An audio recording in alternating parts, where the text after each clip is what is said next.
in this case. Oh yeah, before we cap page, you want to talk about the draft? Yeah, sure, go for it. Right, we're back. Second time here. I honestly wanted to do this way more often, but casters and the Queen Cup were kind of on top of it. Kita did a lot of casting, Tambo, Baron, they a lot of it got covered. I wasn't quick enough. We covered Lexi set. Lexi co-caster today, by the way. Was the only set I managed to cover. Okay, and I think I am ready, question mark. You have the draft, or do you want me to put it up on the I have the draft on me. Okay, nice. No, I have the draft on me.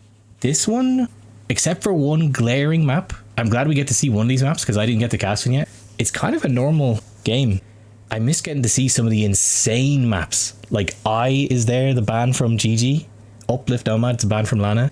We got Addictiveme Circle Arena from Gigi. Extraterrestrial Nomad from Lana. So kind of normal, except for Extraterrestrial, which I honestly know nothing about. It's one of the ones where I was trying to workshop the idea of destroying the deleting their resources. But, like it just didn't work. Like the game is just actively trying to destroy me. I would say that like it is kind of interesting looking at Gigi is that two very like diametrically opposed maps. Like Circle Arena is I will sit, Addictiveme is I must attack. Yeah. It's gonna be very interesting to see if she's got like prepared strats for those two things because like if you just have like one player with their style, I can't think of the average player who styles on a closed map and an open map like that at this level. Do you know how Extraterrestrial normally plays out? It is a nomad map and it has like those various like areas with like massive like piles of wood and massive piles of food as opposed to just normal distribution. So walling is like you have no terrain to wall with basically. Also it's a nomadic start. I remember Kita played on it. Oh, so Lana likes the nomad starts. The opponent tried to like put themselves into a corner, I assume to make it easier to wall. Oh, she told me about this. It just essentially like starved her opponent of resources and got the win. I really hope we get to see that game. So the thing with Queen's Cup, for anybody, I think most people here have seen the one game I got to cast, but Queen's Cup we always go to Snow Arabia game 1, so pretty standard. I hope we get to see Extraterrestrial though. And I think there's no Civ draft, is there? You just can't repeat, or do you get to ban? There is no Civ draft, and there is no repeat Civs for you, so you can pick your opponent's civs after they have chosen them. Although obviously in this case both of them are picking Franks. We're gonna go to Snow Arabia though. All right, let's go. Game 1, the silver bracket finals. So Queen's Cup is it's 1300 euros the max, but it's 2 brackets. There's a draft between like 1000 to 1300 that Lexi was a part of, and then there's a draft for everybody below 1000. So this is the final for the below 1000. Gigi and Lana here getting to the top, and the elos look kind of crazy, but obviously if both players got to the finals, they deserve to get here. Let's get this going. Can you see okay? I can. And the house like distribution there is just not quite what you want to do from Gigi there. Like you want to have like the one villager making one and 2 villagers making the other. Just a small like a small optimization that like could probably be implemented there. Yeah, it's gonna be interesting to see like how these players both, you know, maybe deal with certain you know, issues they might have in the game, like if they have like, you know, they prefer to get loom before getting a boar, for example. In the old Zero Empires days, although saying that I'm so sorry to derail it again. I forgot to put this as AoE leagues. It's not AoE leagues. We're in Queen's Cup. No, you're totally right. That's it's like the most standard thing. I bet Gigi does it the right way most of the time, but this is like a grand finals. Maybe she's a bit nervous, shaky hands. Game 1, I think everybody does a bit of a Viper cosplay game 1, where you're like making mistakes you would never make, and you're like, oh god, what am I doing? But then you get to warm up once we get through into the next couple games. I really hope we get a competitive one. There's a risk this might be just like a complete stomp on one side, but no, Gigi got this far. She's definitely put the work in. Franks versus Franks. I don't think there's a more classic low elo matchup, to be honest, for a final. Yeah, it's gonna be very interesting to see how these 2 players go for it. Like, it's probably just gonna be scout play if we're being honest. And looking at the maps, like, I don't think either of them have a particularly like wallable section. Like, I think that at this level, especially like, reaction times to attacking walls is relatively slow, and people tend to like, you know, panic a little bit, which is totally natural. And like, you'll see it like a higher level, like you know, a pro will like look at a map and think that's where I'm gonna put my wall, and if they push me, this is where I'm gonna put another wall in case like they actually get in, and that is close. We're okay. We got it. We're okay. Yeah, you're right. I have to say, they're super open. I like Gigi's map a little bit more. Lana got kind of screwed here. Both goals crazy far forward. Should be okay though. The lumber camp is a bit far back. I wonder, does Gigi play on big trees? This looks like a big tree lumber camp to me. It does indeed. We're getting there. Nice idle time. Still, like, you were telling me how you were surprised at how... Oh, we got Lana pushing the deer. Interrupt myself, sorry. You were telling me how you were surprised at how nervous you were going into your set. Like, that definitely plays such a role. I wonder, have these players played tournaments before? Do they play much ranked in general? Like, it all... Mindset is such a huge thing in these games. Pretty solid builds so far, though. I love that Lana's pushing deer. Extremely good idle TC time. You like to see it. I'm not too sure about that house. It's just taking away the optimal position for the mining camp. Although I don't know how much that is going to affect things. It's just it doesn't really wall very well because you have to put a palisade in there or put a house in a bit of an inoptimal position. It's just it's going to be interesting to see how this match goes. No boar pushes in by Gigi. I don't think she's taken either because I see one there. I don't see if I see the other. She did take one. I think she was going to get this field to take this one with the house. Maybe she just wants to get two houses down. No, she definitely took one, I think. Yeah, she did. Yeah, we have one. Getting our mill down. Are we going to get housed? Oh, no, I think we're going up for... that's a very... Like, I have to say, like, well done to Lana. Like, that is a fantastic, like, solid, like, 18 vills, click up, going to scouts. Like, that is, like... It's like as quick as you can do on ranks, to be honest. Really nice. Look at the res difference, like the power of deer pushing. 1300 to 900 res. Insane. Only our second boar. Yeah, we're getting there. Oh, now we're fine. Yeah, I have to assume scout opening double mill for both. No, Lana's got this down. Immediately fixes her wood income, taking vills off food. The only thing, it does not matter this ELO, but you might want to not send the weaker vills to the wood line. Keep the weaker ones under the TC, but nah, this is super polished for the level. Yeah, it looks like a fairly, like, you know, perfect out of the box start. Like, although I would say one thing is that Gigi has a lot of villagers queued. Like that is 24 villagers that currently like are lined up to create. Like that's going to be a lot. I wonder, is she one of those players who you see this sometimes in the ELO, they'll have like 10 villagers in the queue and then realize that they could click up and just DQ like all of them and then click feudal age. Oh. Yeah.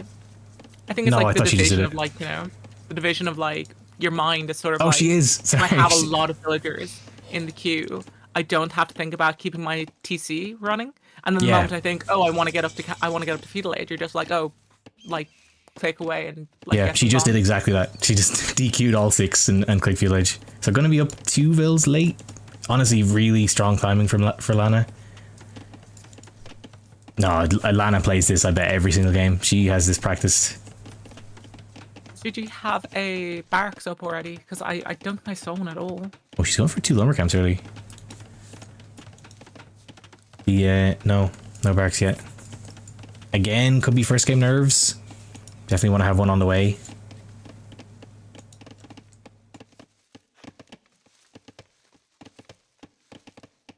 This is night. Like, I think it could just be first game nerves. This is honestly a problem at this ELO too, where they can click fuel at a good time, but then they don't transition to wood. They like stay on food for the whole way up to feudal age and then can't afford their buildings. No, she's got her barracks on the way.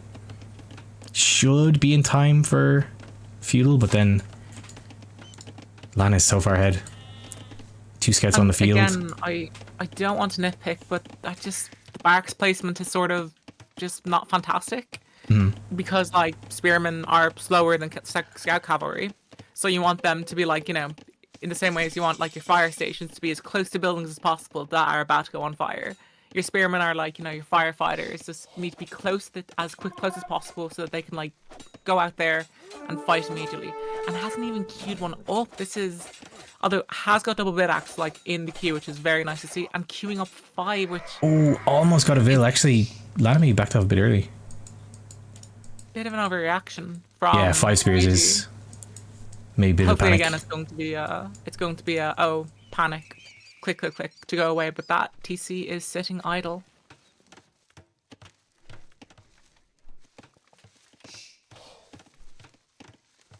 Yeah, I think it's just a bit of panic. I mean, if 5 spears gets her through it, it's better than not enough, but yeah, it's a bit much. Lana, I think she seems to be stopping at 5 scouts. Okay, she's got the spears in the right place at least. Might gonna get a Vil pick though. Oh, careful. Damn, nice control. That was good for Gigi. She was patrolling there, not just like walking. If that was a gather point, the spear would just stroll her past the scouts. Some very nice picks. No, like nice arm control, but yeah, the TC is becoming a real problem. Super idle. She's housed is the problem. I think there's just too much going on. Yeah. For Gigi. She might have had a plan, and it might be going out the window at this stage because, like, I'm looking at the villagers and they're doing that thing that you sometimes do when you're in a little bit of a panic, where you're just like, put them all to the forage bushes because that's slightly closer to the center, and I feel like I could defend that better. And then all of a sudden the forage bushes are gone, and you're like, okay, wood now, and the eco balance is just not and there. then your Vils die, and then the house noise comes in, and then you're just crying. It's just too relatable. Market coming up. Nah. In your head saying, this isn't happening, this isn't happening, this isn't happening. Lana is cool as ice though. Still building at home. Eco is running. Idle time is fantastic at this level for being able to control your scouts at the same time. Absolutely. I wouldn't be surprised if we have like a control group on the TC so that you can just like click it, key Vils, and not even have to look away from where you want to look at, which is your scouts at the moment. This is a bit of an overreaction for walling, but honestly, at this, like, I see this all the time. At this elo, if it keeps your eco safe, it's fine. If you need this many Vils, just get the walls up quickly. It's better than just constantly dying to scouts just in your eco. She might be on a wall out with Vils though.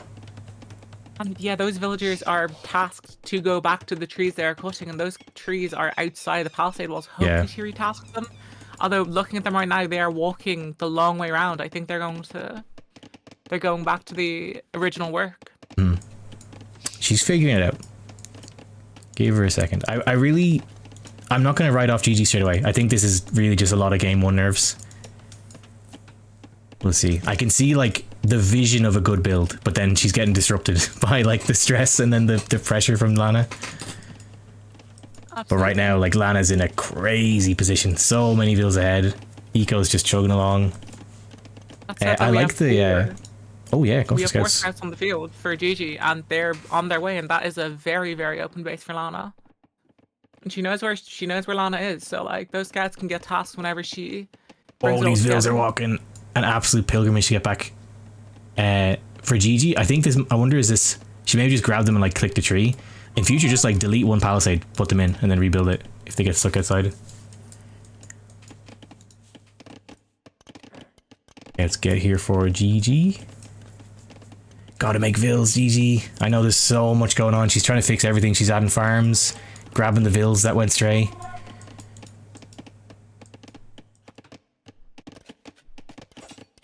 Oh, she is managing to crawl scouts. Might get a Vil. Okay, nice. Got a Vil. That's pretty worth. Oh, using the hill. That is very quick thinking. You love to see it. And she's run away to keep it alive. That's so quick for Lana. That's yeah, this is a very tricky position for Gigi. Oh, Lana's got the hill. No, Gigi is going to have a very painful next few minutes. She's got to get Vils on the way, Gigi. I bet she's just in a tailspin. Like, it's a rough state of mind. She's like, feels like everything's going wrong, trying to keep everything running. She's making Vils though, she's trying. I think also at the northern end of the map, we might have that thing where, you know, your line of sight just ends one tile from the end, north part of Gigi's base. Oh, I get you, yeah. Where like the line of sight just ended one tile from the end, and then when you like dragged your palisade wall, it only fell short. And yeah, I do that all the time. It's so annoying. It's awful. Although more scouts coming in, so hopefully we have more harassment.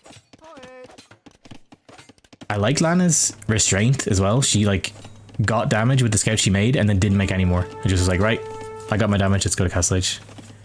Hey. Getting some picks. Gonna have a second Vil kill now for Gigi, and she is making Vils. Like, it's not completely dead, but it's a crazy position for Lana. Castle Age. 5 knights in the queue. 13 Vil lead. It's gotta be very difficult for Gigi to win this. I will say though, like Gigi right there with the scout control, like she was controlling 3 separate groups of scouts at the same time. She seems to be very good at, like, when she is calm, keeping a lot of balls in the air at once, which is a massive skill. And if we go into late games, could serve her very well, because at that stage you can have like multiple fronts, and if you can manage them all at once, you can be players who like would destroy you in the early game, but if you survive, you're golden. Second TC going Definitely. up there for Lana. Guys get cleared up. Shikeen Vils, yeah, Gigi feels she needs to be in Castle Age ASAP. The eco is pretty rough though. Got tons of wood. I think she's in market really quickly. No, I bet I didn't actually look at either players like AoE insights. I bet Lana has a lot of games on Franks or a similar Scout Civ. This like seems super practiced. Absolutely.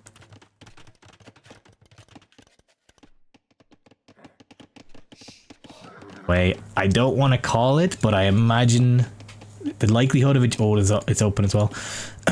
Oh no, she got it. She plugged it. I think the likelihood of a GG coming in for a GG from Gigi when these knights get in, it's pretty high. We will have to see. We might have like one of the great survivors of the earth, where like, you know, they're just like, I'm not going to quit, because like, especially like at certain levels, like every player has some degree of weakness, and that's true going up a long way in the AoE ladder. But at this stage, like, you might think to yourself, oh, they're really good at the early game, but they're around my level, so they've gotta like, you know, not be great at something. Might be a student of ACCM, doesn't give up. If you have more than one Vil, there's a chance. Tons of Vil kills. Actually going for forging too for Lana. Lana wants the game done. She wants to kill. And I don't know, maybe like there is that hole in the palisade, like, not to mention there's one at the wood line, but a hole by the gold line, like, was that, I can't see why that's there, because like she's not lacking wood. Gigi. I'm not sure. It might I again think it was just like total panic. When she was getting the walls up, there was all the issues, like Vils were just everywhere. They were running all over the map. She was, GG. GG from Gigi. Think that made sense. I'm not writing Gigi off though. I think if she can calm down for further games, especially when she gets on her home map. There was a build here. It just got like derailed. We'll see. Game 1 goes to Lana though. A crazy solid play for 900. Honestly, she's pretty much 1,000. This is she's like the top, one of the top seeds. Yeah, I believe I did a check, and I think she was C2 going into this tournament. Oh, C2. I bet Lana plays this exact build a lot. Super practice. Let's jump back to the draft. Oh, I remember I did this when I did your one, because the draft doesn't show game 1. It's like game 1 brackets now area won by X player. That's how I've been doing it. I say how I've been doing it. I've cast 1 set so far. Well, I did the same thing for 1 set. So there we go. Game 1 was Lana win. So where game do you think 2 we are going next? I think it's going to be Circle Arena, because if I'm Gigi right now, I think like Lana might have some very solid timings, and if you're behind on timings, like Dark Age just doesn't compare to the Feudal Age units. So you're sort of just like, I'm going to sit behind a wall. You're not going to get in here. I'm going to play my game because I'm going to sit behind a wall. I think you're right, and I think I'll confirm you're right. It is going to be Circle Arena 2. I just want to check, because we're missing one recording. I want to see, did that get put up? Yes. Okay. We have the final recording. Let me grab it. Oh no, final recording. I sincerely hope you're talking about a game 5, mister. I have the last one of this best of 5. I have the last game. I'll fix that later. Right. Game 2. Yeah, it's going to be Circle Arena. Going to be seeing Lana on the Burmese, Gigi on the Teutons. No way. Gigi's a Teutons picker. Okay. Okay, that's telling me that's a trush waiting to happen right there. God, I hope so. A Trush and maybe a Phosphor or something for the Burmese. Maybe. And also, like, looking at Gigi, like, she has pulled herself so far in this tournament, like, that could just be prepared strats. Like, and I'm not trying to disparage her. I'm saying, like, well done. You have done your homework to do very well in this tournament. Definitely. So maybe we might see a prepared strat coming out of the box here. No, in the Wandering Warriors Cup, all I got from finalists, like three or four finalists messaged me saying like they feel like they're going to just get wrecked. They don't deserve to be here. I'm like, there's no way you get to the finals by mistake unless like every opponent just drops from the tournament. If you won your sets, like you deserve to be there. Let's jump in to game 2. Can you see? I can indeed. Grand. Let's go. Here we go. Circle Arena. Lana in the purple pink. Also, yeah, this is also a question for my colorblindness. Is this purple or pink? I would place it closer to purple. Okay, because I've been saying pink. In the purple, we have Lana on the Burmese, Gigi on the teal. In the Teutons. Oh, Gigi, I think she does do this. The 2-house thing is just her standard, which to be fair, like, you know, it is significantly more APM friendly. So like do it if it means you get 2 houses up, because you need them at the very least. And yeah, for anyone not seeing this map, when I cast your set, Lexi, this is my first time seeing this map. This is just arena with like closer spawns and circle walls. A question I had about this map, I wonder, does the old tower trick work? If you ever did that. I don't believe so. I did not test it. But what I will say about this map is that it is like, if you get broken into, like for example in my game against Yen, I got tower rushed by the poles. As soon as you get broken into, the surface area, because I think the actual contained space of the base is relatively comparable to actual arena, but because it's being like made into a circle, it is like much more difficult to like contain somebody pushing into you. Oh, I get you. Like the second layer walls is harder. Yeah, so I think it actually really does favor like castle drops, trushes, or and I'm gonna say this with a single tear falling from my eye, trying to use petards to destroy a bit of the wall with your units. Well, that was a monk issue. I can't believe that happened. Check. Anybody interested in that? Making Lexi cry a bit more? One of the clips on my channel. Oh, also one thing I thought about in this map, it does seem like there's less farm space, at least at the beginning of the game, because arena gives you those crazy big like dips into the forest just randomly, which ends up being like huge for farm space, but it seems a pretty standard circle every time I've seen this map. Yeah, so you can reveal more farm shape, but like starting off, Gigi a little bit shaky on build production. We're just down 1, but nah, we're fine. Hopefully she's feeling a bit safer now, a bit warmed up. We have the stone walls. Teutons is so sick. I wonder, is she actually going to plan for some kind of tower rush? I'd love to see it. 400 ELO player rushing, tower rushing a 900 ELO player. Oh, Lana got the gear pushed down too. If there's one thing I've learned from the school of Dizzy AoE, is that the weapon of just causing panic can really, really pull you very far. No, Dizzy, I was telling Dizzy the whole time, Dizzy only started ranks about 2 months ago, and I was telling her, like, at her level, towers just turn off people's brains. And I think she thought I was joking, but then she did it and was like, oh no, wait, it actually does. It just wins games. So she's like, okay, towers are my new best friend. Yeah, and even Japanese towers without Yusama, put up everywhere, turning into a wall of towers alone like you're on fast villager defense. Idle time slipping a little bit. I'm gonna say right now, I really like what Lana's doing right there with the houses. Is that it's just basically saying, if you break into me, it's gonna be that little bit easier to wall off. Like, that is one thing I probably like. It's probably not quite optimal. But going to the end of the wood line you are currently working on in arena for your 3rd and 4th house, it's just very, very good just to like shave off those like precious few seconds, because like especially in arena where like castle dropping and petard rushing is so common, you sometimes have no time to react. And I will say though, in this case, like, you know, we are dealing with Teutons, and Teutons is probably a tower rush, so we're going to see if we have some stone villagers coming up. There will be much more time to react if it is a tower rush, because it does take a while. True. To break those walls.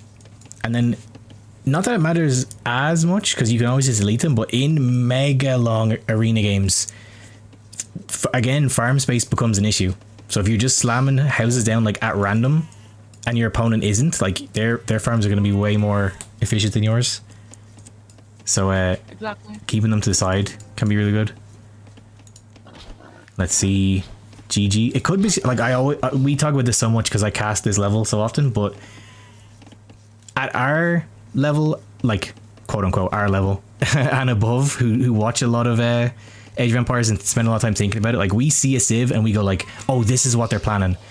Absolutely. But not always at this level. At this level, it's just like maybe Gigi just likes Teutons. And same with Lana. Maybe she could have a strat plan for the Burmese, but maybe she also just likes to play the Burmese. Yeah, maybe like she moonlights as a Dart player and she like sees the Arambai as like an extension of herself or something. And like maybe you just see the Teutonic Knights, and as I did when I was a child, thought, oh, they have a cape. That's why a lot of people pick Teutons at low elo. I've asked many people, being like, "Oh, were you planning like some kind of crazy rush?" She's like, "Oh, no, I just like Teutonic Knights, so I play Teutons." I'm like, "Hell yes, that's how you should play Age of Empires." I would also note that obviously this is assuming they go for like what we think they should go for as like, you know, the casters. I do kind of like the Teutons more for like a lower level player because their army needs much less hand holding than the Burmese. Yes. Because you have a Rambai, you have to run away, stop, run away, stop, run away, run away, stop, all over and over again. If you have a bunch of halberdier with like the additional armor that Teutons give them, they just come out of the box, and as long as you have them like gather point that actually puts like, you know, you turn them and say, hey, enemy is that way, go. Yeah, they'll just do their thing better than the opponents will. And the chief arms help a lot. Also, yeah, Gigi's doing some nice farm placement. I wouldn't think this is a tower rush. It seems pretty standard. And I think, yeah, this is just how Gigi likes to play. Like game 1, 12 vills in the queue. But I bet she just has like a feeling for, okay, now I'm at the right vill count, and then she'll start to DQ them, like right now. Mm-hmm. Yeah, she's just like getting a feel for how much food she actually has. That's interesting. That I think is actually a pretty good tactic for this level, because like you were saying, if you have 20 villagers in the queue, you are not going to miss a single like millisecond of idle time while they're sitting in there, other than being housed. Lana's got a pretty solid build, it seems. Although you usually want 2 vills making your market. You're going to miss your timing a bit. Yeah. I mean, it could just be like going for an additional villager, because a market gets built and time takes to produce 3 of them, although she does go for loom, which, I mean, like, maybe is she like aware of like what the Teutons do and is thinking, am I about to have towers dropped on me? I don't want loom 5 seconds after I started needing it. I want it before. No, I think you're right. She is just like looking at the save, being like, you are not getting me caught with my pants down here. We're going full loom gaming. But Lana's going like classic. I think she is going to go for Rambai. She might be planning the castle drop, actually. Yeah, it's an out and out fast castle. Like no barracks, even, like, you know, saving that 175 wood and saying, I'm not going to make a stable. I'm going to make my buildings a blacksmith and a market instead, which are totally worthless militarily speaking. And that mining camp, it's on the wrong side. That's the harder side to defend for you. Although I think it might be that like she has that thing in her head where it's like, oh, the rule is you always put a mining camp for gold 1 tile away and on the longest surface that the gold mine has, which it is following the rule, but other rules like take precedent over, or take like trumpet. Oh no, Gigi's going for very standard. She's going for barks. Malanam in the chat said, yeah, as well, like what we were saying about the lower elos, he said, I have no specific strats for specific civs because I don't know the specific strats for the specific civs. So at that level, yeah, exactly. It is just civs you like. And I always say, do that. If you're around like Lana Gigi's level, don't, if people are telling you like, oh, you have to play, you know, Burmese here because they're the best civ at doing this, is like, just play the civs that you like. If you want to learn that strat, then do it. You spend time learning it, but I wouldn't just be picking civs because people tell you to. Yeah. Like, it will make you a quote-unquote better player, but you will eventually hit a ceiling for yourself.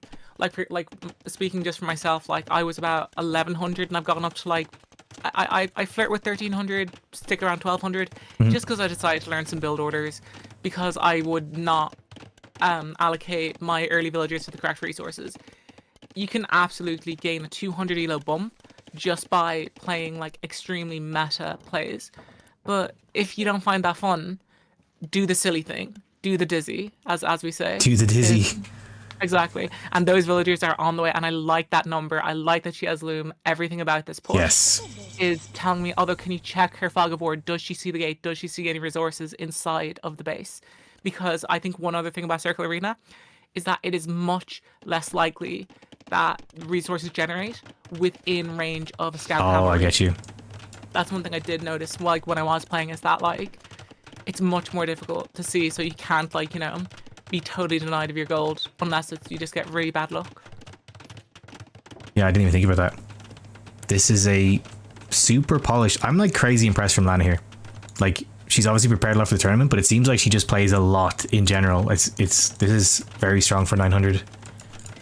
Where is Gigi Scout Cavalry? I'm just wondering, like, what... I think it's in the corner. Yeah, it's in the corner, just sitting in the wood line. Damn. Like, there is no shame. I think, actually, this is an auto-scout. It's an auto-scout that can no longer scout because it's gotten, like, like, as far into the enemy base as possible. A Rambai on the way. I hope Dizzy's watching. Dizzy... Like, my little...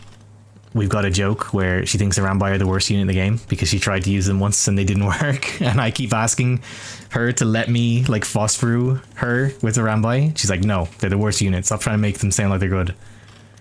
Then we break it in super fast. No walls coming behind. GG, I'm worried this is going to be a super quick game. She's on the way to castle, but, like, nothing is going to be able to deal with these Rambai.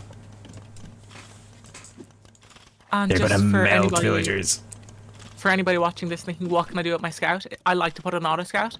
What you can do quite handily, especially on arena, where you have, like, very clear, like, lanes for the enemy villagers to go along, is just patrol outside the gate. It's like a moving outpost, and it, like, all it takes is just that one moment of, I see movement, I see a little purple speck on my mini-map that wasn't there before, and then you might check it.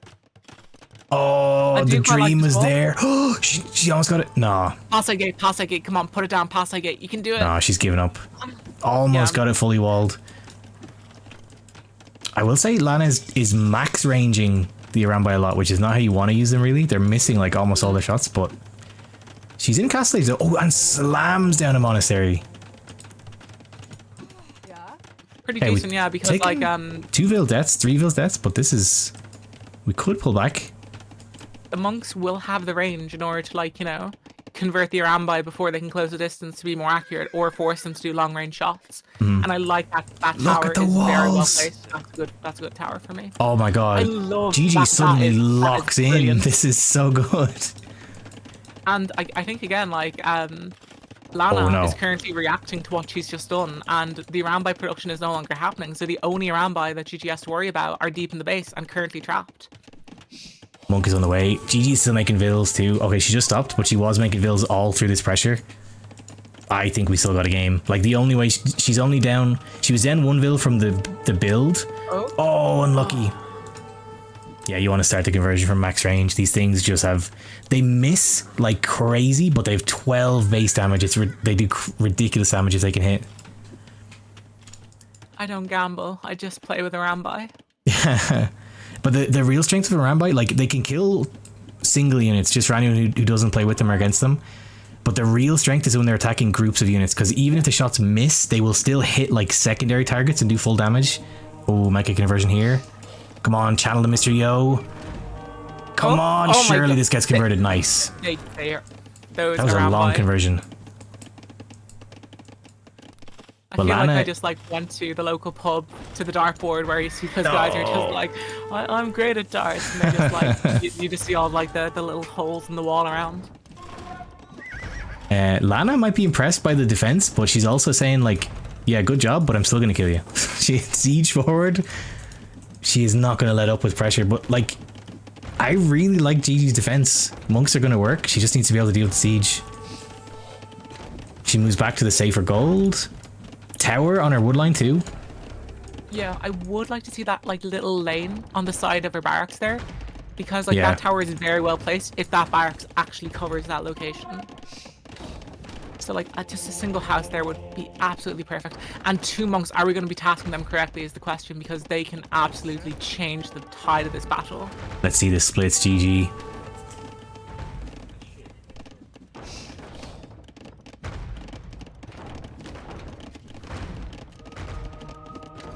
Nice. Yeah, I don't, like, this will be very unfortunate. Nice one, nice. is like, this is a strange call, but is Sanctity even like a good tech here if you are saying I'm going to defend myself with monks? I don't think, I actually don't know. I'm not like debating this strategy. I actually just don't know. I don't know. Like against mangonels, if you're on redemption. Nice.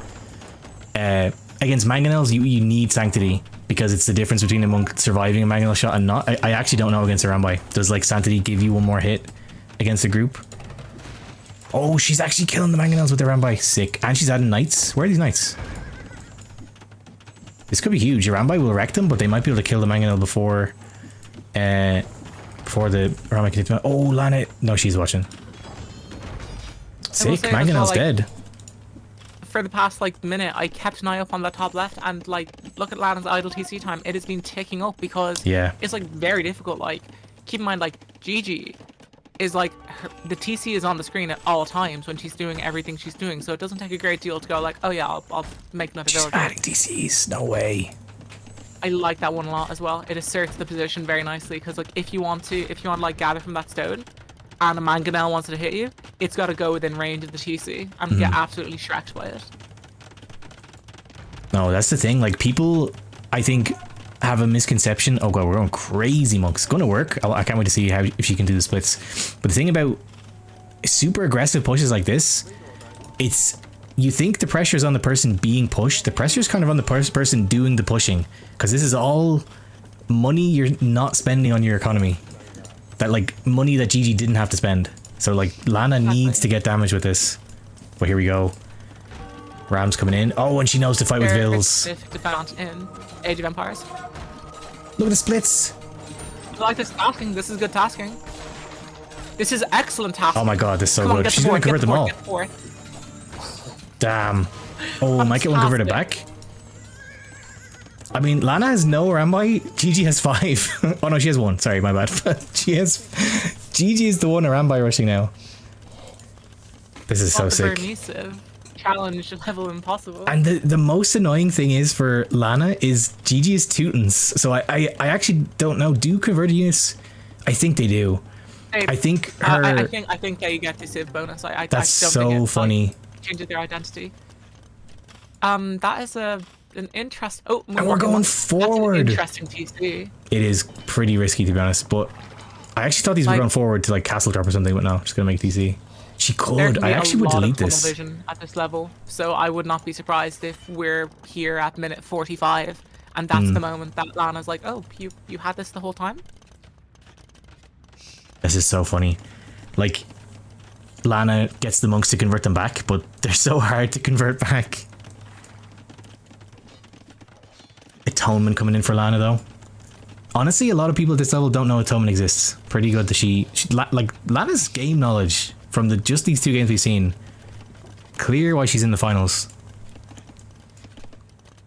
Oh, we have some attacks on Lana's gate. Nice. It's gonna take a bit. It's gonna take a minute. It is diverting. It's diverting a lot of villager time to walling up, and also those are impermeable walls. Like if you want to go forward again, you're gonna have to open them up, and that can just be that few extra seconds of having to think, oh, why aren't my villagers tasking? And just like, because I can see a world where Lana's like, oh, I want more villagers up front, like clicks them outside the wall, and is like 5 minutes later looking again, it's like, why are they just like stacking up against these houses? Yes. Lana grabbing the relics. Oh, they're gonna run through the castle. Elephants. I don't like elephants. Those are Gigi. fodder. The monks. Both monks. Ford castle from Gigi. This is gonna be insane because that is a castle that is gonna have murder holes straight out of the box. So, and excellent. I like Lana or Gigi's doing great. Like tasking the monk directly onto the elephant because that is the easiest thing. Oh, we got the elephant. That will do the most damage. I would like to see way more vills in this castle, but I think it should go up. There's only elephants here. They can't disrupt enough vills. I'm gonna convert another one too. And oh, Gigi's army's back. Castle goes up. I just really don't like this trickling of elephants in. That's like basically giving the like Gigi's monks enough time to regain faith and saying, do you want another? I think Gigi's totally safe now. This is a genuinely fantastic defense for this level. castle drops like crumble players at this level. Also, I like to see her on 3 TCs. I hope that we have constant production out of those. Or wait, is she on? Wait, she's on 4 TCs. Oh my we god. have 1 TC on the wood line. If those stay in production, this eco advantage for Lana is not going to be long for this world. And also, like, this eco advantage, like, yes, it says she's 6k up, but the question is, like, how many resources is she sitting on? The answer is a fair few. But, like, if for the next 5,000 resources that Lana gets, Gigi picks up 6,000, it doesn't matter that she would be 6,000 resources collected down over the whole game, because Lana just hasn't turned those resources into actual results. Exactly. And again, I did just look at Lana's vision. She actually can't see these farms. This is just a capture age bug. So she does not know. Gigi's booming. Booming away.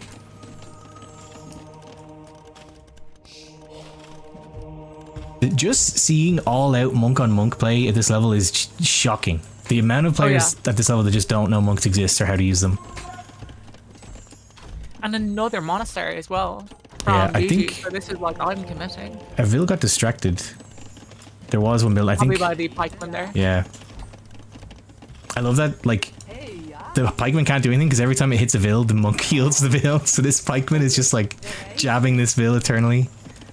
I do like the idea that, like, you know, this monk like lives in like an abbey somewhere, and just like every single day a new person comes with like a massive pike wound. Pike wound, exactly. Like, it's happened again, Father. I bet Gigi's like, where is this attack notification? Like, she just keeps hearing you're under attack. It's this goddamn pike in here just jabbing her Vil. It's this, this Vil is trying to build this monastery. Oh, she notices. I would say as well, like, one big benefit that Gigi has is that she is attacking Lana in 2 separate locations at once, because when you have those like attack alerts happening on the Siege Workshop and the Stone Gate, like, eventually it just turns into kind of like white noise, and you're like, you don't really remember where they're happening anymore. Whereas like Gigi at this moment, if something happens, she has time to react. Oh, that was such a fast reaction. She has atonement. Those like those Teutonic monks are going to do better. Oh, do you see the moment Lana's conversion started, Gigi had clicked back as well. She's on top of it. This is what I mean. Game 1 was just a warm-up. Gigi's locking in. I really hope she starts spamming the Vils, but like, this has been such a good defense. I bet Lana is like starting to sweat a bit. She's like, why are you not dead? You're supposed to be dead now. What's going on? I didn't mention at the time because I wasn't sure how long that little forward TC was going to last for Gigi, but now that she's put a castle down, like, keep in mind, like, her big gold, as I said before, like, the mine camp was on the wrong side, etc. But like, it has been like denied this entire time. Yeah. And I love the idea of just like having the presence and being like, I only have 1 gold pile and it's relatively small in the back of my base. It is absolutely safe for a while. I'm going to go out forward and just hope that my opponent has tunnel vision themselves into not seeing it for a very long time. Both players clicked up to him. Yeah. Lana with a small advantage, but only 1 castle versus the 2 of Gigi. And if Lana wants to make a Rambai, that is going to come at the cost of making trebuchets, whereas I don't see Gigi needing Teutonic Knights. No, this is huge for Gigi. The fact, like, every step of the way here is a thing I'm surprised that someone at 400 ELO can respond quick enough with, like, the monks into the castle, into the booming out from under it, and then to remembering imp, because you could do like all those steps, but if your opponent just clicks imp, you just die to trebs. But she's literally doing everything. It's like a different player just sat down, and she's still booming. She's still had Nico.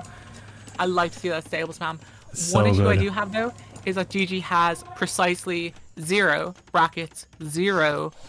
armor or attack upgrades for units that she actually produces. She is relying entirely on the converted military of Lana, except for 1 knight. But when you do create these knights, yes, they are Teutonic knights, i.e. knights that are Teutonic. Yeah, knights that are Teutonic.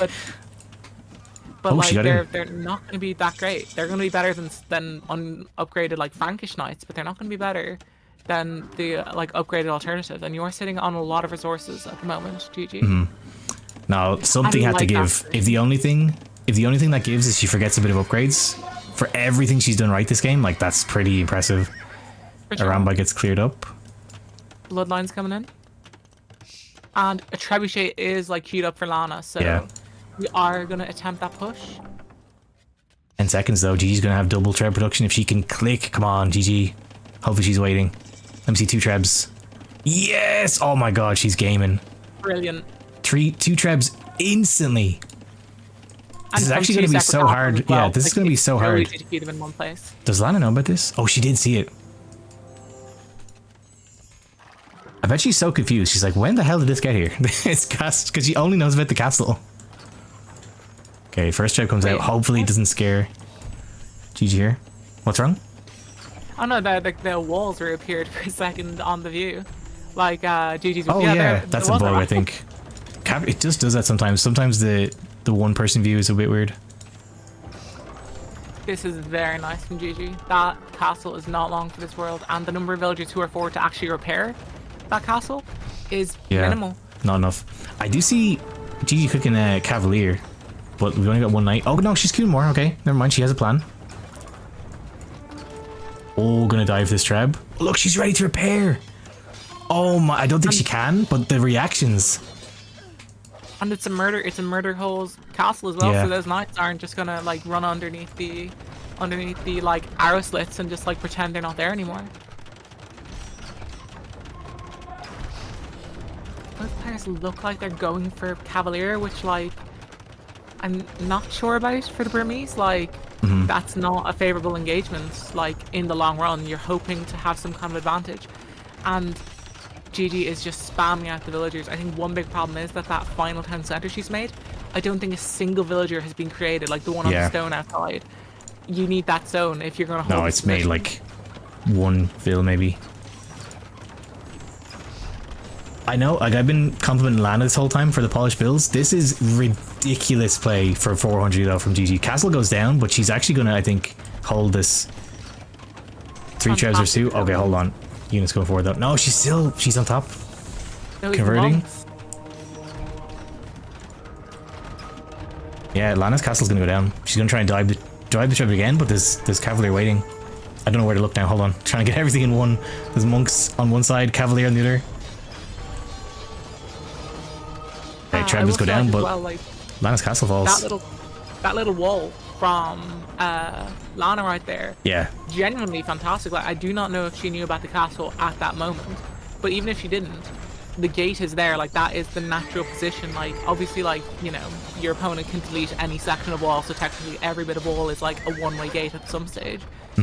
But I do like that like forethought of just like I don't want to get flanked at this stage because no, I don't think she could see it from there. Cavalier right there. Those Cavalier had to go all the way around, and they took so much damage in order to dive in those crowds. Can she get the last one? Come on, one more hit. No. We're just barely lives. Castle gaming. No, it goes down. Trebuchet gets the hit. God damn, the amount of time that just bought Gigi, and she's still queuing vills. This is still a game. I can't, like Gigi is gaming. How many TCs are we on? Hold on, I clicked the wrong thing. 6 town centers.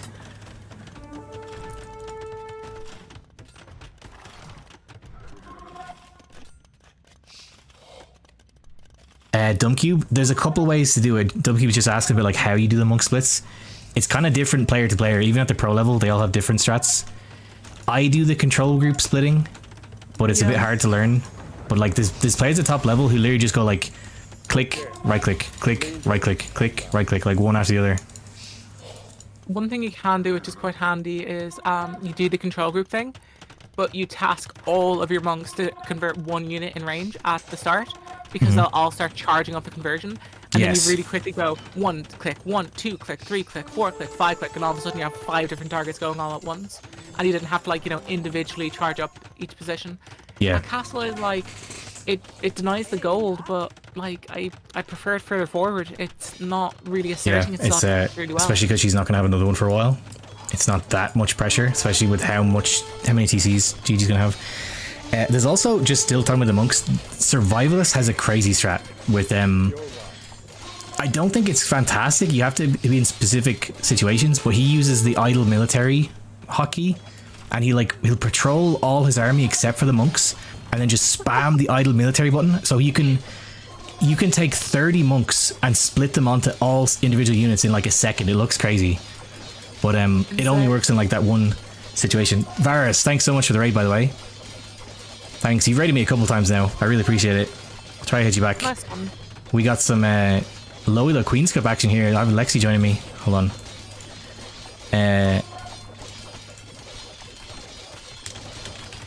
This is the silver bracket final. So we had a gold bracket for those 1,000 to 1,300 ELO. And we have a silver bracket for those below 1,000. We're currently in the final of the silver bracket. And Gigi is playing her heart out. I mean, you see that number 436, but yeah. I don't see 436 on the screen right now. No, 400, 500 down. It's just incredible. I will say, though, she has been housed for some time, so those TCs are essentially idle at the moment. She's working on it, but I think there's only a couple of vills working on it. Yeah. And we're getting into sort of like the big issue of Circular Arena, which is that unless you get into like the hyper late game, because when I did do some practice, like the hyper late game space wasn't an issue, but we're talking about the mid to early Imperial Age. If you look at the back of Gigi's base, she's making those houses, but the question is like, it's taking a lot of space. Where, if you push as Lana right now, those farms around the mill are no longer like in Gigi's control. Where are the farms going to go to replace them? The answer is nowhere, because you've used all that space for houses, and it just turns into like this vicious circle. I just want to point out also, like deceptively difficult. Gigi rewalled. I didn't notice until just now. She actually rewalled. She rebuilt the Circle Arena. So trying to wall behind Rams isn't the best. Now the halves get in. Monk gets caught. Monk almost opening up the gate. Oh, Gigi switching to hand cannon though. Gonna deal with the halbs. Gonna need an answer for the Cavalier. But Teutonic halbs very good. And look at the production buildings. 400 elo. I don't believe this. 36 hand cannons in the queue. This is such a problem. Like, at this elo, you can do one thing. You can either make units, or you can make production buildings. Like, there's very few people at this elo who can do both. Like, some people will make 10 stables and then never make a single knight, or some people will make 100 knights out of one stable. Gigi is doing both. Very good. Under crazy pressure though. I hope she doesn't resign before she uses the army.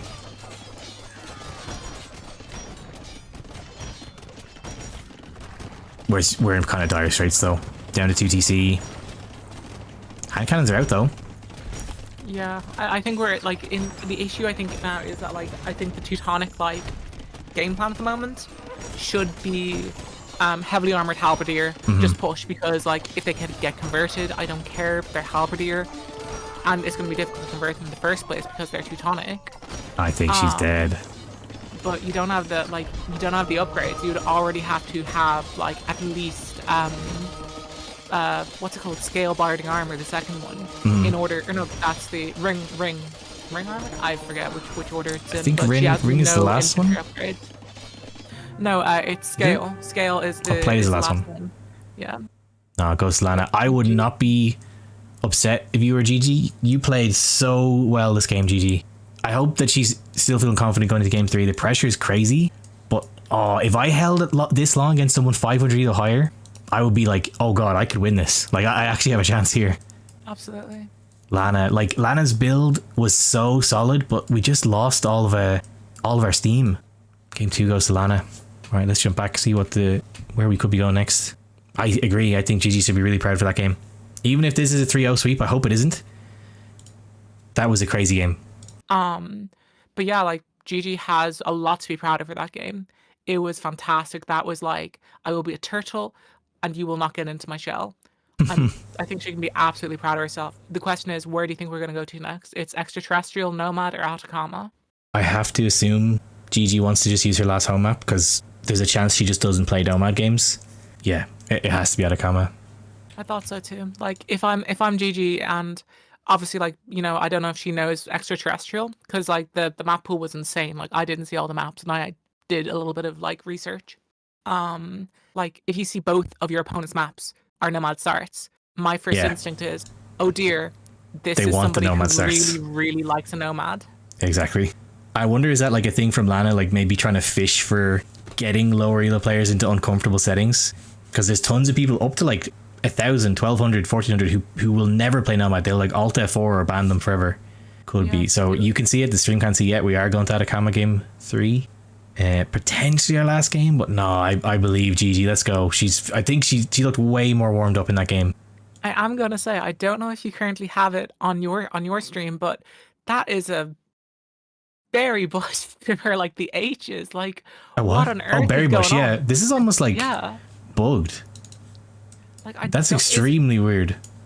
I do not know if that. I don't think that counts. This could be I think more than 50% of the surface area of the berry bushes has to be inaccessible due to terrain or edge of map.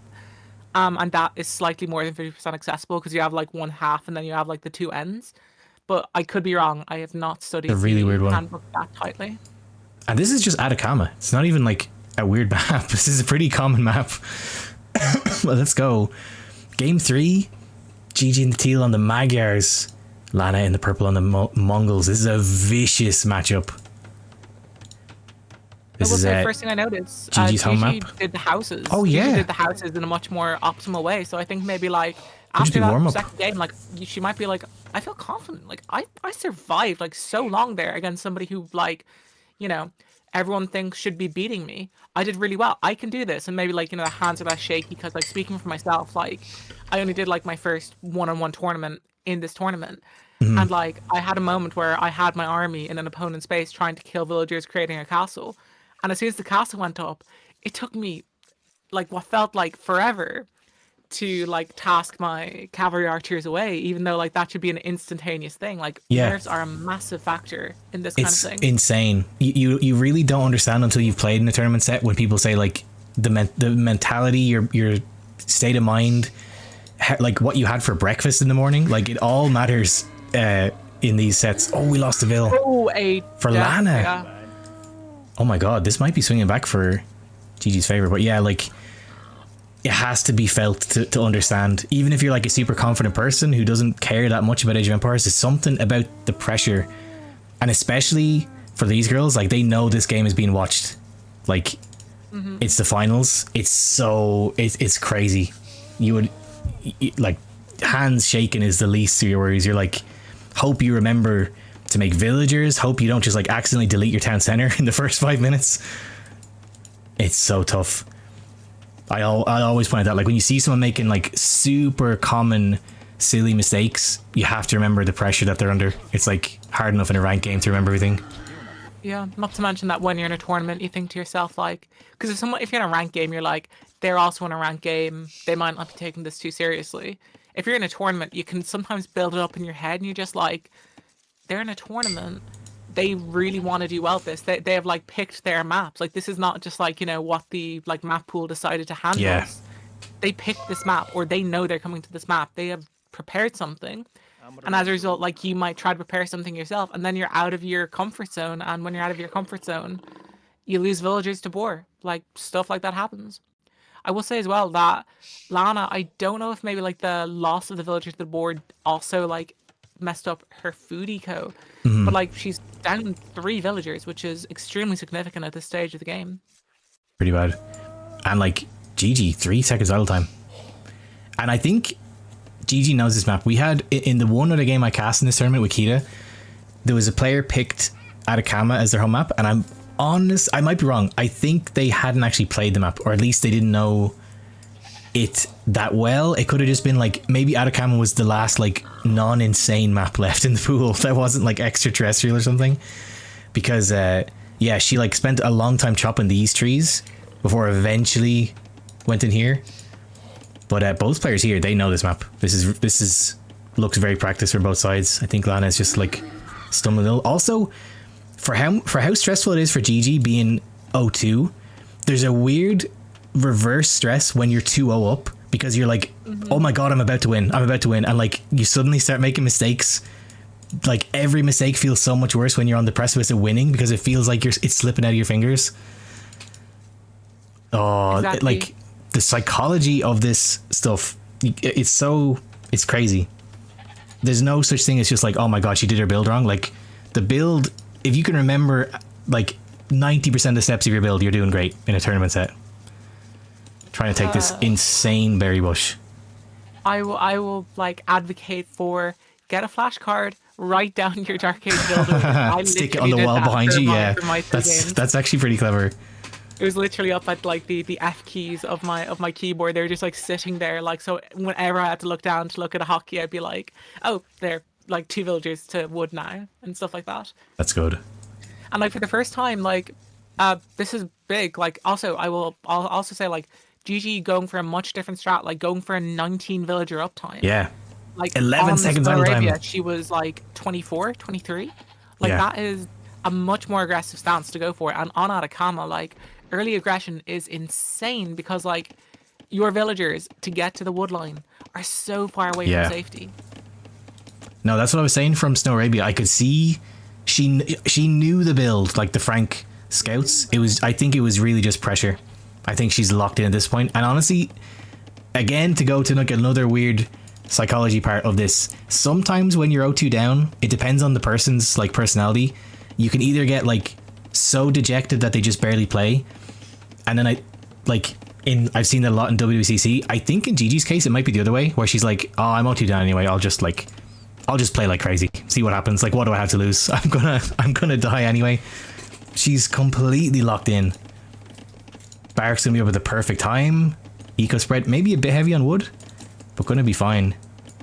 She's gonna have the timing on Lana. Lana still has 50 seconds to go to feudal. Let's see if stable.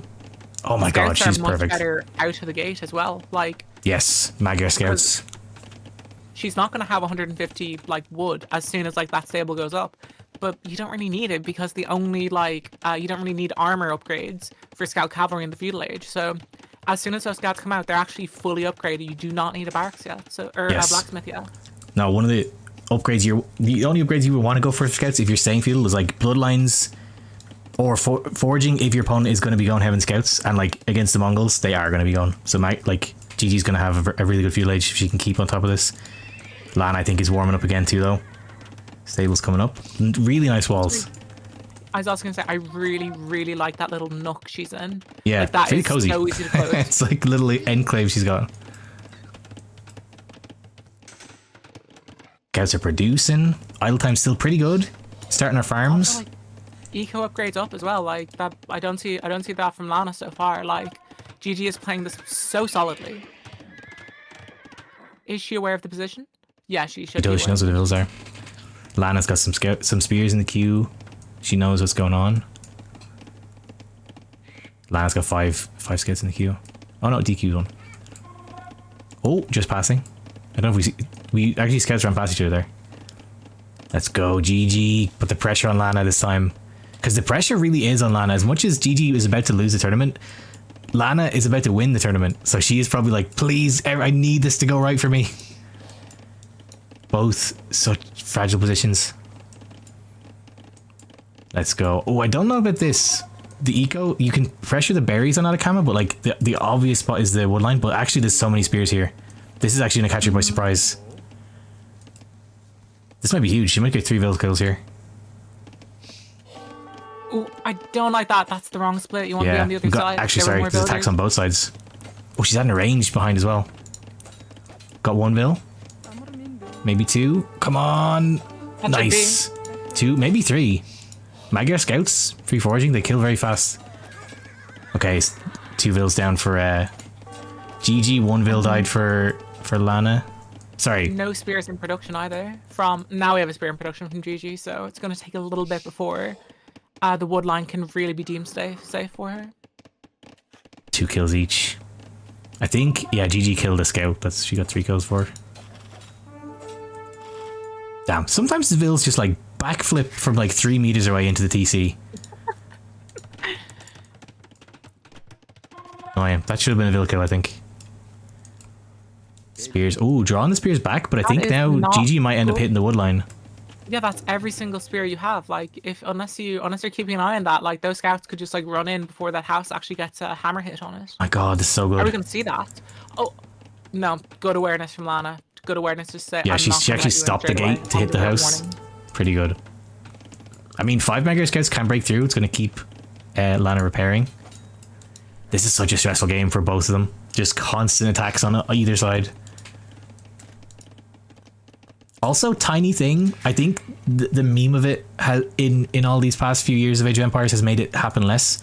But I do have to comment that Gigi does not hit the 10 bell. 400 elo, super common problem. Especially on nice. Atacama, where like the villagers come all the way from the distant woodline. Picked off a Vil, didn't lose like any HP in the scouts. Currently doing great. Res lead, kill lead. Idle time's a bit rough, but it's rough for both of them. They're both trying.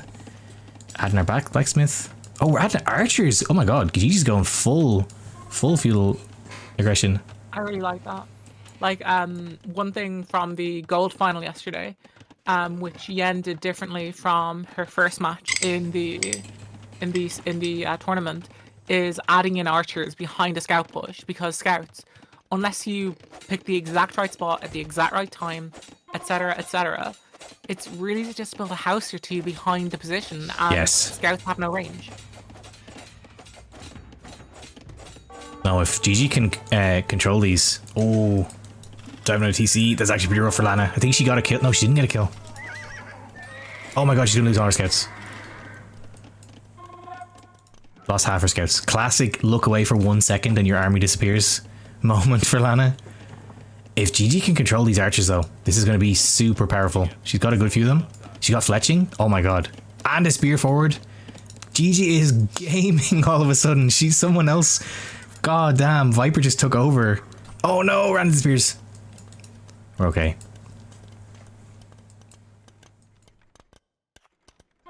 I'm so beyond impressed that she's controlling these while she's moving her other army, while she's moving her eco. Like, both players are doing it. I just can't believe that Gigi at 400 elo is doing it. Also, I absolutely love the single spear escorting those archers. That basic thing of like, you can catch me, like you can catch me with my pants down, but I'm gonna hurt you. No, you don't. Like a lot of times you don't see that at my elo. At our elo, like it's tough to remember. This is insane pressure. These vills all might die here. This is gonna be really hard to defend for Lana. She can only now start adding units to help. She has nothing on the field now that can actually stop this. If Gigi can just get these archers crammed right up against the wall, oh my god, she's on top of it. Yeah, forces the tower.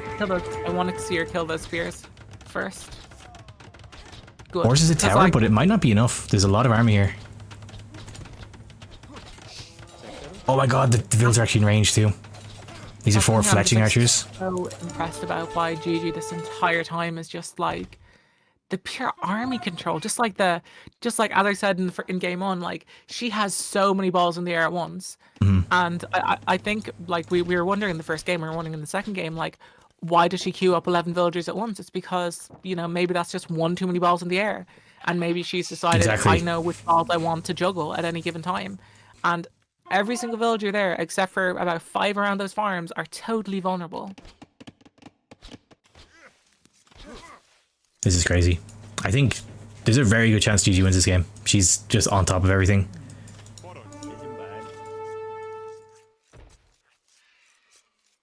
I mean, it's not like Lana's not dead by any stretch. Vil counts the same. I would consider the tower being like a success for Gigi. You think how much is perhaps a misclick of a wheelbarrow? Because I don't see why you might need it, and you weren't housed either. I didn't actually notice that. Who got it? Lana? Lana got it. Oh. I'm not sure. Some people just like to get it. Sometimes I'll get it too. But yeah, if you're not in Castle Age, it's like a huge delay. Maybe if you're expecting like towers or something, or like Nomad, but no, that's...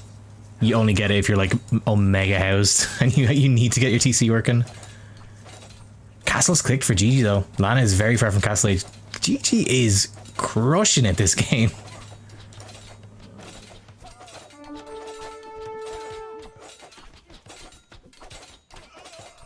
Malin says, where does Gigi go wrong to be 400 elo? Honestly, I don't know. Maybe she just has like, this is like what she can do best, and if she doesn't get this exact kind of game, she struggles. Or maybe she's just like really good at the opening and falls down other places. But no, this looks way stronger than 400. This is like comparable to Lana right now, so like at least 900. Castle gonna come in for Gigi. We're running. You there, Lexi? Oh, I think something happened to Lexi. Hold on.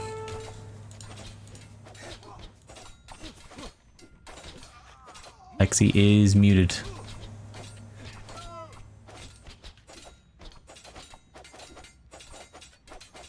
The castle comes in. Wants to follow up Gigi. Bodkin. Gonna get crossbow.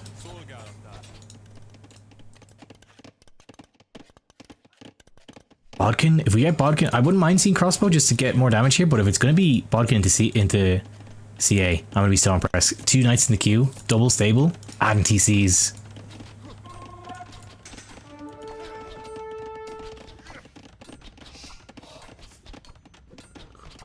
I think Lana's feeling crazy pressure.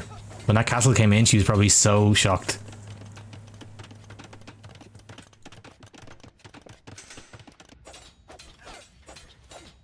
This is check what's going on. Oh, there she is. Just insane. No, sorry, I had to quickly. No worries. Make sure my dog wasn't gonna get angry at the door being closed. So she just looked at the door and was just like, the door's closed, and I was like, okay, do you want it open? And she's like, not really. You didn't miss too much, but Gigi hit Castle Age, and I think Lana just had a heart attack because she's trying to get up. But Gigi's here with knights. She got Bodkin, didn't get crossbow, so I think she's eventually planning CA, which could, like, super good use of the Civ if that's where we go. But knights right now are going to be a huge problem. Oh, Lana being forced to fight knights back with Vills. That's when you know you're in a really bad spot. All these Vills are dead, completely dead. Discord is very roboting for you. So oh, really? I'm currently joined by a robot. That's pretty cool. I'm not gonna lie. That's fine. Does the stream look okay for you? Yeah. Like it's literally just your voice.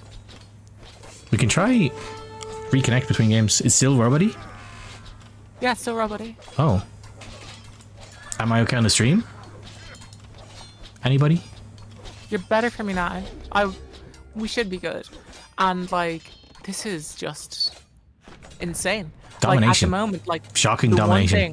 The one thing that Gigi needs right now is a single scout cavalry. Just like I want to make sure she's not still on wood, because if that wood line gets taken, I think that is just like an insta GG. Yeah, they said I'm okay on the stream. It must be Discord being weird. Castle does get clicked for Lana. But like, look at the Vil count. 400 ELO versus 900. Gigi's adding TCs. Now, like, this is a problem at all ELOs, especially at lower ELOs, is like closing out games. See if Gigi knows how to kill, fully kill.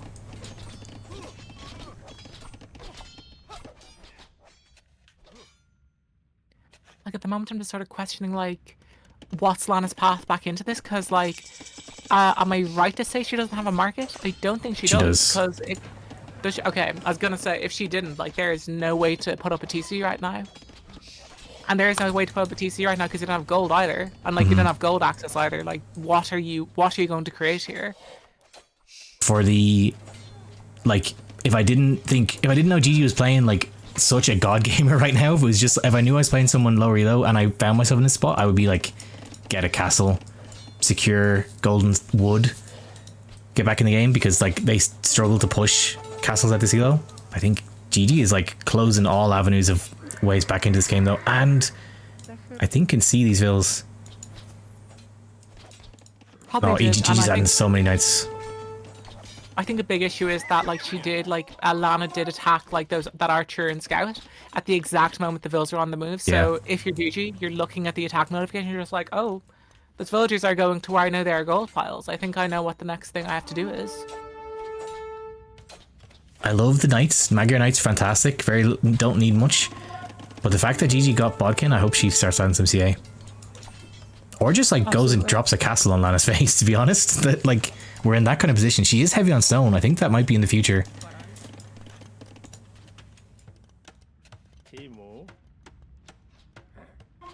I think there is like the fear sometimes though, when you're playing someone stronger. You're like, oh, I don't want to like risk throwing it all away by failing a castle. But no, she's definitely in a spot where she could just end the game straight up. Lana's gonna add knights of her own, some pikes. Gigi is producing knights. They haven't stopped producing the whole time. Where's your stable? Oh, it's here. There's so many coming out, and like Lana just spent the rest of her stone on that stone wall, which also has a hole in it. So like, there's not a town center coming up. There's no like fortified position. There's only, I will try to create building walls, which just isn't going to be enough when you're against somebody who has like such map control as Gigi. This is one problem with my colorblindness. So like this, I can't see whose unit is who. But with the health bars, I can. You can change colors if you need to. Ah, we're 3 games in. It's all good. It's not that well, bad. There might be 3 games still to go. I hope so. Oh, I think we weren't confident enough. Still fine. But man, Gigi, this castle could be on Lana's face. You gotta know you've been like crushing it. Bring your army, bring your 10, 12 knights. There's nothing Lana can do about it if you just put this TC, like, you can put a TC right here. Nothing she can do about it.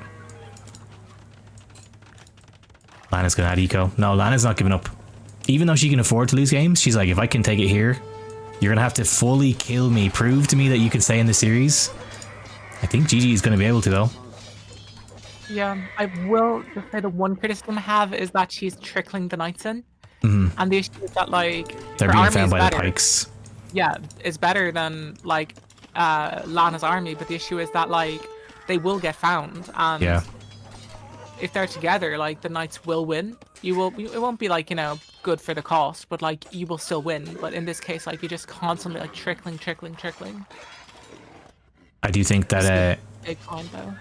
Gigi, it might just be an issue with Gigi in general. It seems like she forgets upgrades a lot. She remembers the archer upgrades. She got fletching and bodkin, but these knights are doing well because they're just Magyars. She has no sorry, no, she has bloodlines, but she could really do with the armor. Yeah, I also think that if you do know that you have a little bit of an issue with, like, you know, remembering your blacksmith upgrades, it's a great civ pick. Like, fantastic, like, idea of just like, I'm gonna pick something that, like, you know, irons out my weaknesses. I've said so many times on the channel that I don't care if it's a hot take. People always recommend, like, Franks, Britons, like all these beginner civs. I think Magyars are a fantastic beginner civ. No eco upgrades, but like the tech tree and like some of the bonuses that they give are really helpful for lower elos. They have weaknesses though. Has the stone for a castle. Like, let's see where this is gonna go. I hope the castle's right on her TC. This is so strong. Like, idle time has really slipped, but she's just doing so well. 7k res up. We definitely could have a series here. I mean, idle time may have slipped, but that villager count is being in Gigi's favor ever since the boar killed that one villager at the very start. Like, Gigi has, like, had an advantage and not let it go. And if you can do that, you are well in the way. Nice. I think this reaches with bodkin. Like to see. It actually might be a tall short. It's very far away. I'm not sure. It's still enough to. It's enough to make Trebs and kill Lana with, which is the main thing. It will definitely range. Oh, not too confident. I don't like that. But I was gonna say it will definitely range with Bracer if she does decide to do it again. This is one thing that happens so much as ELO. Like, this is rare that at this ELO bring in this many vills forward. But if you have army, like, just keep them near your vills. The issue with, like, forward castle drops. Oh, I think it might have just completely scared her off now. Gotta keep your army with your vills. It's so easy to deny castle drops. If you're oh no, okay, still gonna do it. Yeah, I think she just got a little bit scared. I definitely understand this. She's afraid. Like, I bet she's just like in her seat vibrating like, oh my god, I might win this. Oh my god, I might win this. So she's like so afraid to throw it away. Totally fine. Imp's gonna come in, Treb's gonna come out, and they're like, what can Lana do? She's a million years from Imp. And a million years from a castle as well. At this rate, 5 stone villagers are not gonna gather that quickly. I'm honestly somewhat surprised we didn't get Imp into GG because it's not looking hopeful for Lana, but you know, I will say, like, if Gigi said I'm not leaving your game in game 2, like, Lana has every right to say I'm not leaving this one. I'm gonna fight on. I'm gonna do everything I can. No, for sure. No, especially like in tournament set. Oh my god, the castle chain. The castle chain. No, they are all just in range of each other, which you love to see. I think you should always, in general, make your opponents kill you. Not like conquest defeat you, but like make them prove it to you that they would have won. It's no, especially in tournament set. Gotta make the opponent earn it. Castle's gonna go up, Trebs are on the way.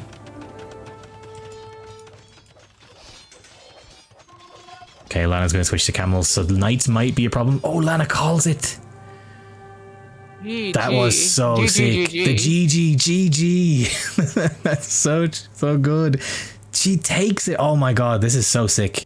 Oh, I don't even care if we end in the next game. I want Gigi to be so proud of this game. Download this game, save it. This is such a sick win. Such crazy control. Like, hang up a monitor on your wall and just like have it constantly looping this on a GIF. Like, that was insane. I think like one thing I just don't want to understate enough is just how good the Dark Age was, because every single bit of advantage in that entire game stemmed from just like the most solid Dark Age, like saying I'm going to learn one build order. It's going to make scouts really good, and I don't even need to get forging because they're Magyar scouts, and just like pulling that advantage all the way to the bank. You love to see it. It's just incredible, and I need to find a new catchphrase.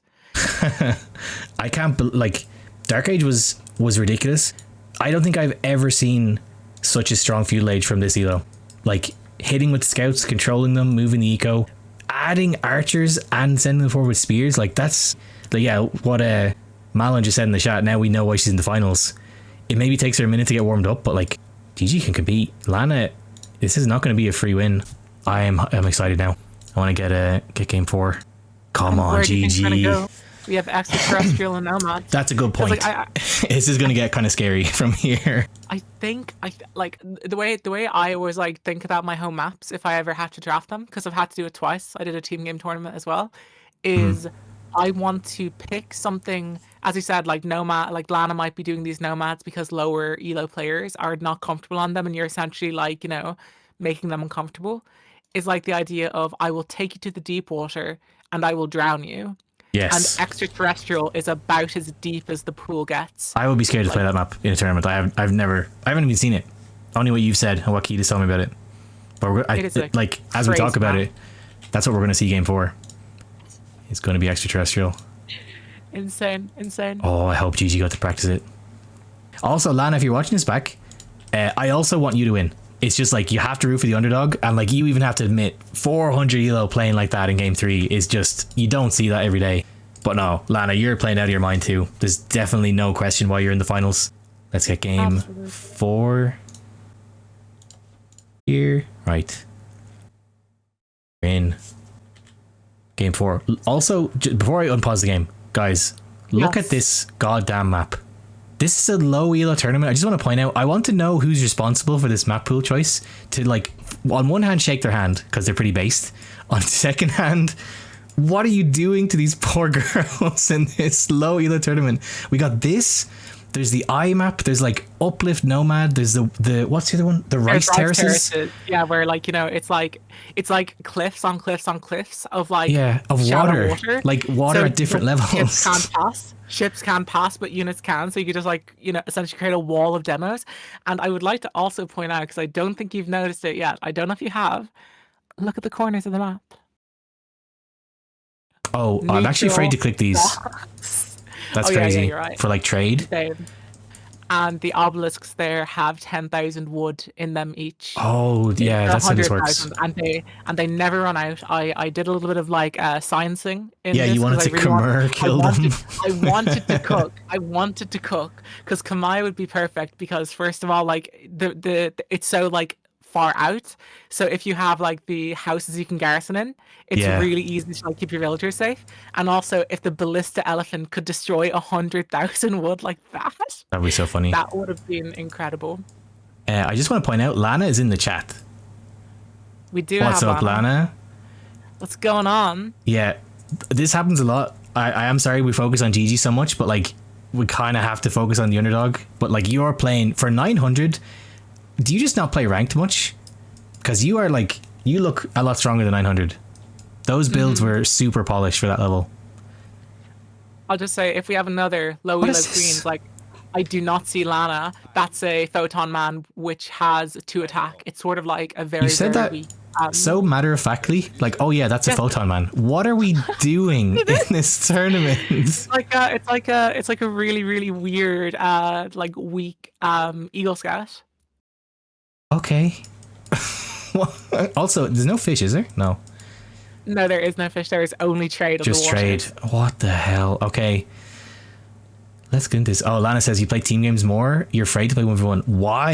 Your builds Lana, are so solid.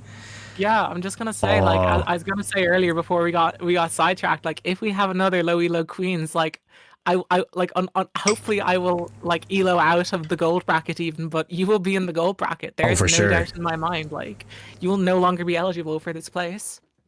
I hope you get another low elo queens. I have. Oh, I do too. There's a lot of girls who watch in my chat who said that they wish they'd known about the Queen's Cup, because when I started casting, they were like, what is this? I'm like, don't tell me you didn't know about this, because like there was a decent few signups, but there's about, I think, 4 or 5 girls in the chat who would have played if they'd known about it. So let's get low elo Queen's Cup 2 going. I'd say, could you get the community Discord invite? Just may as well drop it before we get like. Oh yeah. Because this is like this could be the last game of low elo LEQC. That is insane, and like that is the community Discord. Like, that's where you'll see a lot of stuff about like how we're organizing. But for the women, for the ladies, we have a ladies only space, like just Age of Queens. That's the Age of Queens community space. So you can like find games. Like, it's kind of difficult to get games at the moment, but I'm sure like, you know, we'll eventually like have people saying, yeah, I want to play, and then like we'll have little clans coming together. So please join. We would love to have you there. That would be so sick. And also, like, the low elo Queen's Cup is new. The Queen's Clash is like the main event. Those games are sick. The Gookie Gabby final from last year. God damn, Gookie is ridiculous. I'm really excited to see where Gookie goes. Gabby, obviously, just like a legend. Don't even need to talk about her. Of course. Let's jump into this finally. I'm glad you stopped by, Lana. Thanks for watching. Hopefully we get Gigi in too. But let's see whatever the hell we're supposed to do on this map. Hold on. This is Nomad Start. On top of everything we're looking at here, this is also a Nomad Start. Let's see where the players decide to go.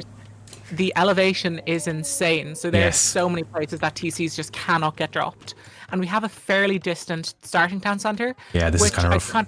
I don't like Lana's. Like, ideally that should be up against an obelisk or up against a gold pile. Like, you want that to be like directly next to it. I kind of prefer Gigi's. Like, it's right next to an obelisk. That said, I don't like the. What is that sentence you just said? We're playing Age of Empires. Like, oh my god, you didn't put your TC next to your obelisk? What is an obelisk? I mean, why are we're playing Age of Mythology. We're playing as the Egyptians. It also doesn't. It's called exclamation point wood storage. But, oh my god. I will say it again, like, you cannot destroy those with onagers or ballista elephants. They go down. Yeah, as much as Lexi wants to, never get depleted. The map designers thought of that. Maybe they couldn't in round 1, and someone like Lexi came along and was like, god damn it. Where are we going? Oh, I wonder if she's going to dock. Oh, she is docking. Okay, this kind of makes me think she hasn't played. Yeah, she might be treating it just like normal Nomad. That's a bit of a worry. I'm hoping that maybe she's going to look around, because like on a Nomad start, what you try to do is you look around for a shorefish, so that like your dock villager makes the dock and then starts gathering shorefish. But there's no shorefish here, so maybe hopefully that'll be a hint of like, don't commit too hard. And like, yeah, it's just gonna be very interesting. And yeah, I know this is a very strange map. It feels like a really feels like a low res game that I would have like found. This doesn't look like Age of Empires. This looks like a knockoff Age of Empires game that you find on like a really sketchy website. That's like, you ever see those mobile game ads? That's just like, play Rise of Nations, and it's clearly just Age of Empires, but like weirdly reskinned. I have to say though, if Gigi hasn't played this map, this is a really good like hedging your bets, because if there was deep fish here, she would be in trouble to not do this. So it's gonna set her back like 200 and something wood to discover that she can't fish. But I think it's maybe worth it, like, because the risk of you know, being up against someone who is getting fish eco. I like the idea. Pulling an elephant. Please be okay. Please be okay. I don't. That villager could die. Okay, no, she has Liam. It's still gonna be close though. Yeah. I will say, like one nightmare or map to wall. One thing I'm Gigi as well is that if you're playing as the Byzantines, they're very good on a Nomad start, because if you place your houses as you're like, you know, moving your villagers, those houses will get town watch, they will get town patrol, Yes, and you and will they're see a chunky. lot of the map. They will act like outposts for you. And they're that little bit chunkier. Let's see. Yeah, I didn't even talk about the saves. I was so stun locked by this map. We got Lana and the purple and the Lithuanians. How many relics are here actually? I didn't check that. I was too busy 5 being relics. upset about the obelisks. 5 relics. Lithuanians, Gigi and the Teal and the Byzantines. Byzantines, you know, I wondered she picked Byzantines thinking this was going to be like a full water map. Gigi trying to like Oh, go she's exploring. to an obelisk. Oh, she knows about the neutral market. Nice. Trade cogs. I'm like, my stream chat is going to turn into deep Gigi territory if she makes a single trade cog. Going pretty well so far though. Bit of idle time. She's far distance. She's long distance going to an obelisk out there. She's not got to the left. Oh yeah. Yeah, she needs a When was lumber that a camp there. I mystic? do like that because when I played Al Samim, which has a very similar thing. That's a except crazy it's just map like too. massive like stacks of wood. Is that it is so unintuitive that it's so easy for your opponent just to be like, okay, they're here. Well, you're just out to the side gathering 100,000 wood off an obelisk that Yeah. they've never even explored. And also, for how these woods are, wood is infinite. There's only so much surface area, so you do need more. You got to get your villas on different ones eventually. Idle time is getting kind of crazy. Hopefully, we can pull back, but 5 villas down for Gigi starting off. I love that she stopped at one fishing ship though. Like she's so aware. She's exploring around, being like, okay, crap, I actually can't fish, so just like stop at the one. One thing I will say as well, I really like what Lana did with her lumber camp because exactly as you were saying just a moment ago, surface area is the actual like, you know, gold standard of that. I think it should be 1 tile closer, but if you put a lumber camp right up against that, you're gonna get so much more bumping. I really like that. Like I imagine like a Spirit of the Law video could be made about those. Like I imagine like a lumber camp on ones. either side with 1 tile away on each side. I think would probably be like optimal eventually. Yeah, everyone's used to like put your lumber camp right up against it, but that's for trees that will like eventually disappear. These are going to be here the whole game, so you don't want to just accidentally cut off a whole side that you can't chop by putting a lumber camp against it. Ooh, low villager. Yikes, going to get a downhill hit. Oh, should be okay. I've not seen Lana. I've not seen. Okay, I was about to say I've not seen her garrison villagers in this whole set, but she proves me wrong instantly. Nutty says, "Is this AOE 0.5 alpha?" It does look like an alpha, like a beta test of a game. It looks like where is this texture used anywhere else in the game? It's like a negative of something. Yeah. It looks so weird.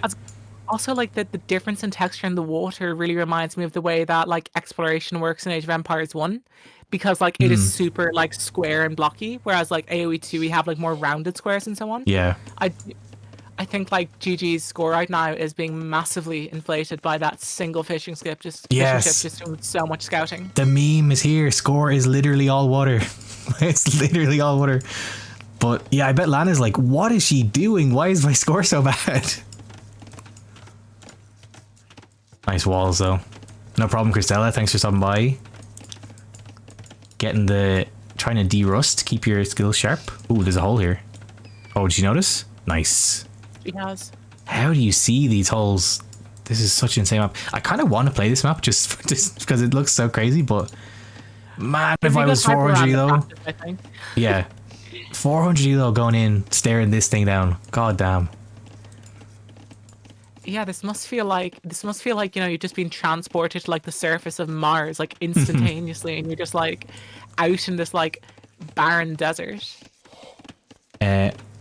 All right, so we caught up in vills, but a lot of the time was Lana just actually going to village. Still, it's going to be kind of rough for Gigi here. Fantastic walls. Gigi's actually completely open. Also, fantastic pick to go Lithuanians. Like they're so much more forgiving on a nomad start because you do not know where your food sources are, and when you put up that town center, you just get a bonus bit of wood or food every single time. Ooh, we're going fast castle. I'm not too sure. Do we have a market going down? I wouldn't be surprised to see. I think she doesn't have the wood. I mean, if we're going scouts, there's no way we're starting blacksmith. I think this is going to be a fast castle. Like, look at her resources. True. I think it was she may have thought she'd more on wood or something. Maybe she might go for Sky. She might just change her mind. Surely it's going to be. I mean, she could go blacksmith stable. If she wants. I'm somewhat like, I'm not sure what Gigi's doing with like the stone collection. Like, I think this might just be a case of like, I'm not comfortable with Nomad. I will see a resource. I will collect try and some take because everything. I might need it later. This first time I even noticed this guy too. I didn't even know this guy was in the game. Yeah, he's a photon man. What the hell? He's used in a lot of scenarios as sort of like an end boss because he's got insane stats, but this is a modified version with the same skin. He fires a laser. I'm pretty sure there's a cheat you can use to get him. Photon man. I'm gonna look that up actually. If there is, it must have been added in DE. I've never seen this guy.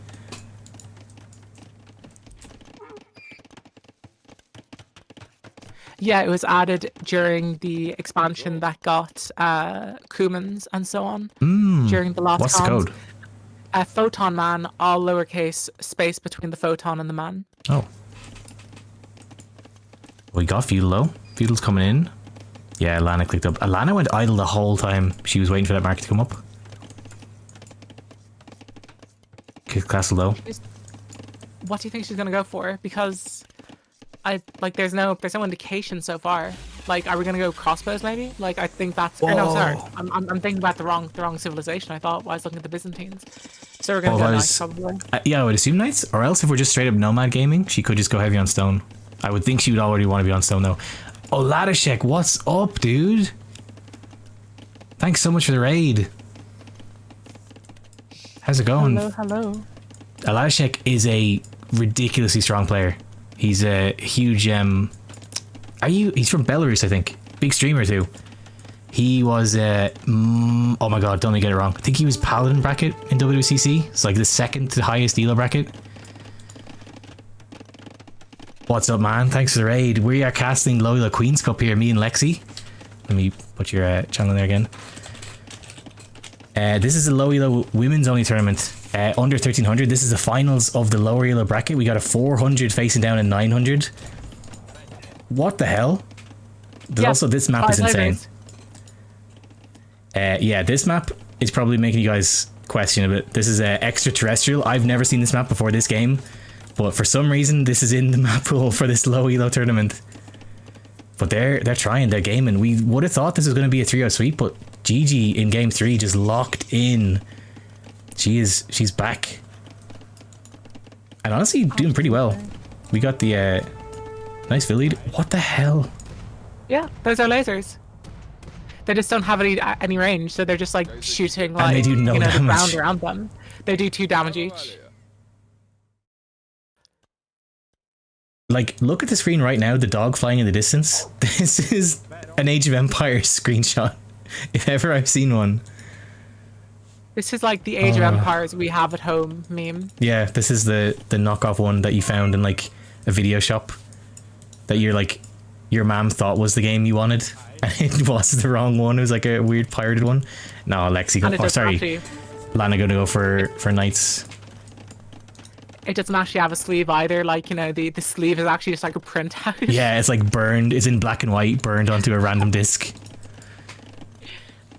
Gigi's up to castle though, and only one knight. Like, I think Lana's ego got a bit mismanaged there. She could only afford one knight. It wasn't by choice.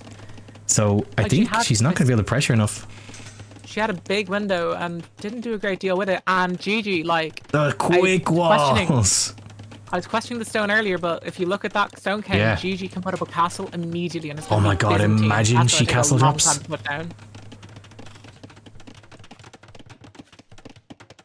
Yeah, Dragonoff, like, they decided, like, hey, we're doing this for, like, you know, higher end of mid elo to, like, as low as you want to. As 400, and like, yeah.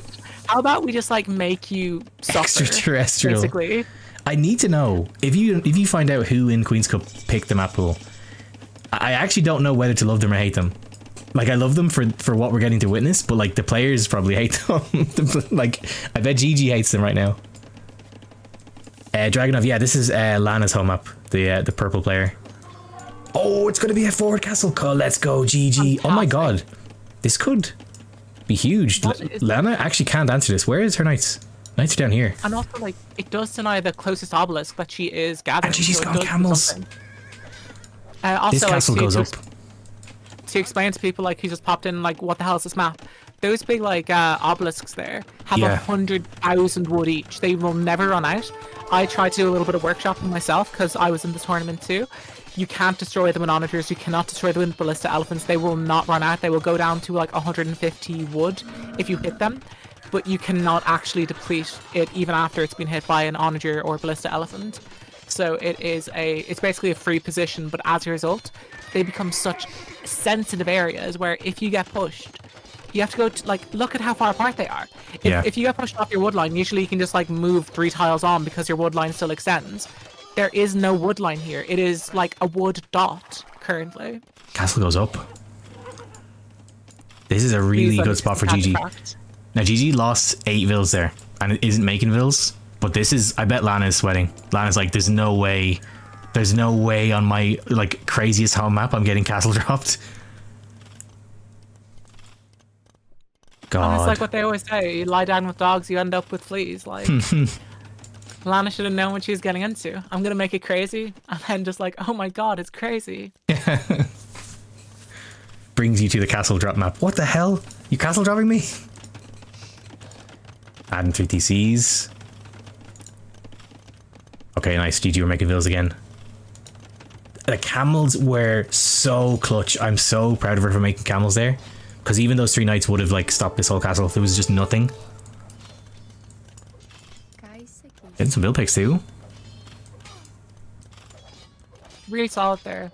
And again, like, Lithuanians like really coming in clutch for the nomad start because you can expand your eco and you're not suddenly like, you don't have like this island of a single TC that you aren't producing out of, because at very least for the first minute of a new TC, as long as you queue up the moment it goes up, you'll have 100 food for free because of the Lithuanian bonus.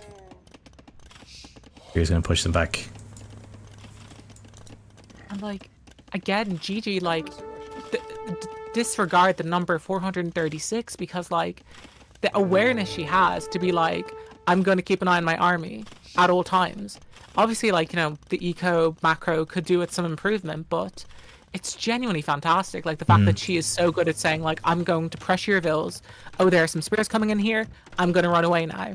Because at such a higher level, you will not see that happen at all. You will see people squander 5-6 knights to 2 pikemen because they're trying to break into a palisade wall and stuff like that. No, I think as much as we were saying that earlier to Lana, commenting her saying like, do you not just play ranked? I think Gigi actually doesn't play ranked, or else she's just on like a bad streak right now. There's no way she's 400. There's just genuinely no way. She's playing way too strong to be 400. Barracks going up. Ilkan's getting pretty close again, but Lana's on 3 TCs, getting the farms going.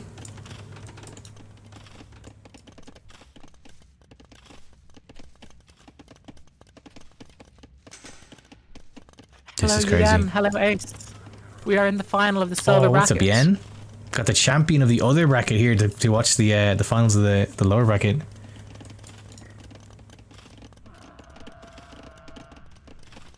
Obelisks are wood. They are 100,000 wood a pop, and they will never ever run out. Yeah, this one's down to 97.8, but then it's just not going to run out. I will point out as well, like, the stone is so poorly textured on this map. Yeah, I like, actually couldn't see this. Out to the stage, and I cannot see that at all. This is a rough one.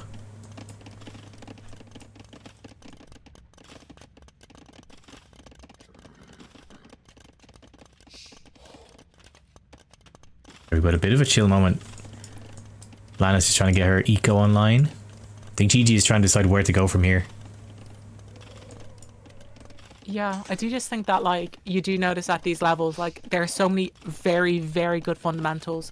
Like, we look at, like, Gigi's Dark Age from last game. We look at, like, the way in which, like, the allocation of resources is going right now to think, I might want a castle in the future, I'm going to get some stone now, and so on. But there are some cases where, like, right now Lana's advantage is I have 3 TCs, you have 1. But at this level, they, like, players tend, like, sometimes not to acknowledge that they have this advantage and they don't actually make them count. Yes. Because at the moment, like, this village should not be 4. it should be No, at it should be very huge. least like 20 by this She point. didn't have the farms yet, but no, you're so right. I always say another kind of hot take I have for beginners, that I don't think beginners should play with 3 TCs for a very long time, because like at lower levels they struggle to use 1. If you add 2, like 2 is like what, 600 resources, 500 and something. If you like adding all the farms to them and then to just not use them, you'd be better just staying on 1, just make army. Like eventually you will want to learn that, but a good rule of thumb for me is only create your next TC when you have the number of TCs you want times 7 in farms, because then you can maintain your villager production at very least.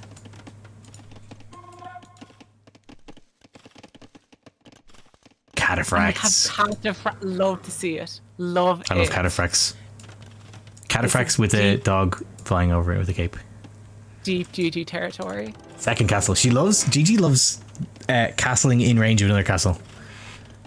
It's gonna be a bit of a fight though. Does range like both the stone and the gold, and also like does range. I like the front half of that gold that Lana's taking at the top. Ooh, that's gonna be interesting.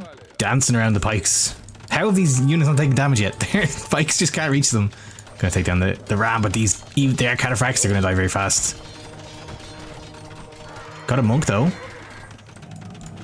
Oh, this castle goes up for sure.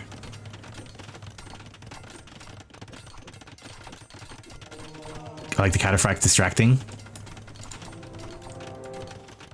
Build count's even again, even though Lana's on 3 TC. I think Lana's really feeling the pressure. It's probably just like shaking. Like this is meant to be her. Maybe in her mind she was thinking her free win because the map is so weird. She's like, what is going on? Why am I not winning this?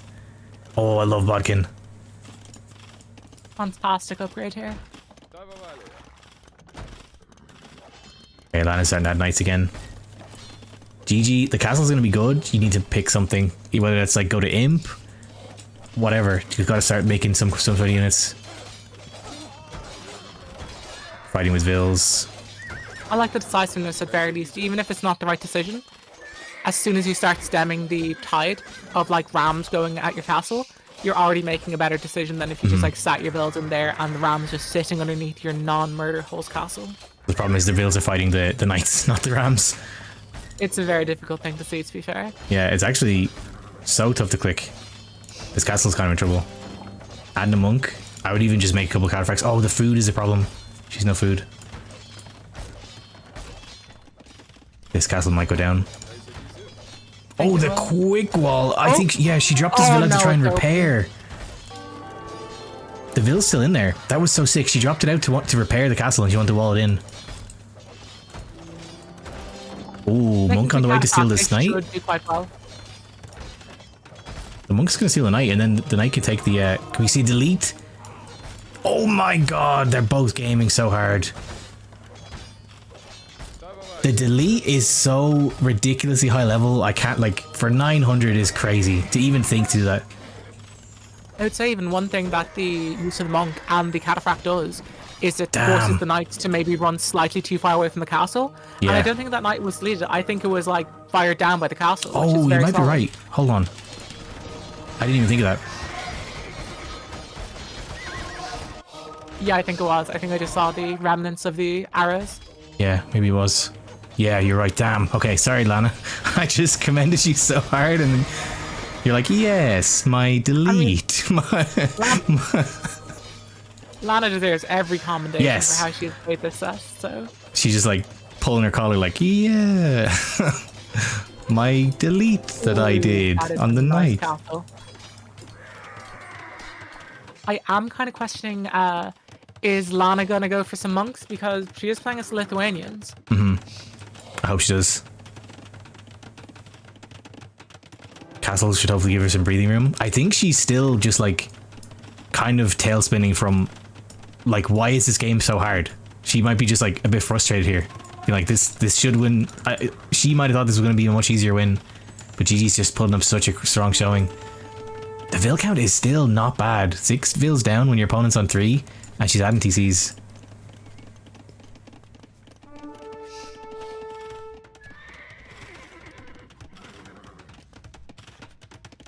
lucky she's out in the monastery.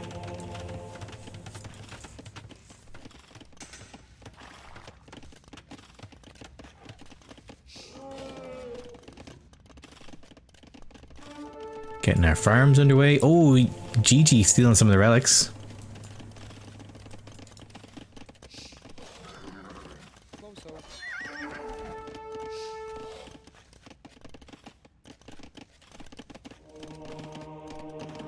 Damage. Oh, come on. No conversion. These are very precarious farms. They are indeed. Can I jump back to the castle?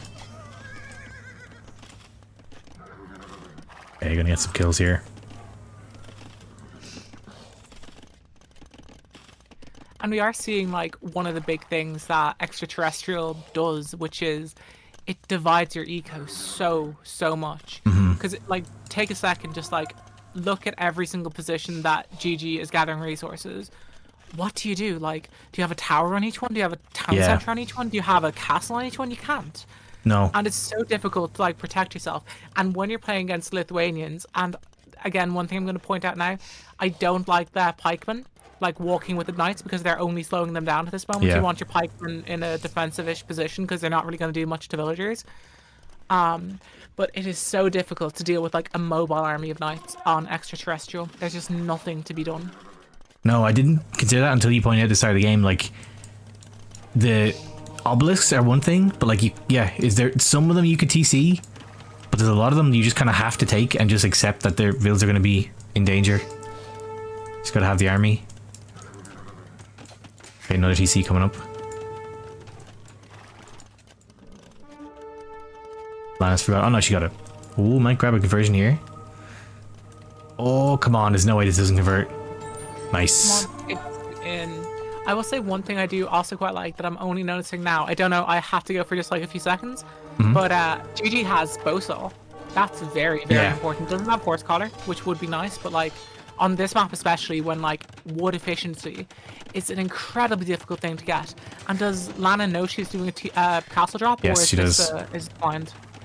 Nice. Oh, we got the Byzantine like mega vision too. Gigi's aware of it. Okay, it's not a bad castle. She loves the castles being arranged with each other, but this does defend all these farms. I'm kind of questioning where are Gigi's safe gold piles if that gets denied. I don't see. I'm looking at the map now. I'd see one. Oh, she's a couple. Okay, 3. That's quite a bit. They're not exactly secure, especially if this is going to continue. Lana's still on stone. Okay, she actually just took a lot of stone.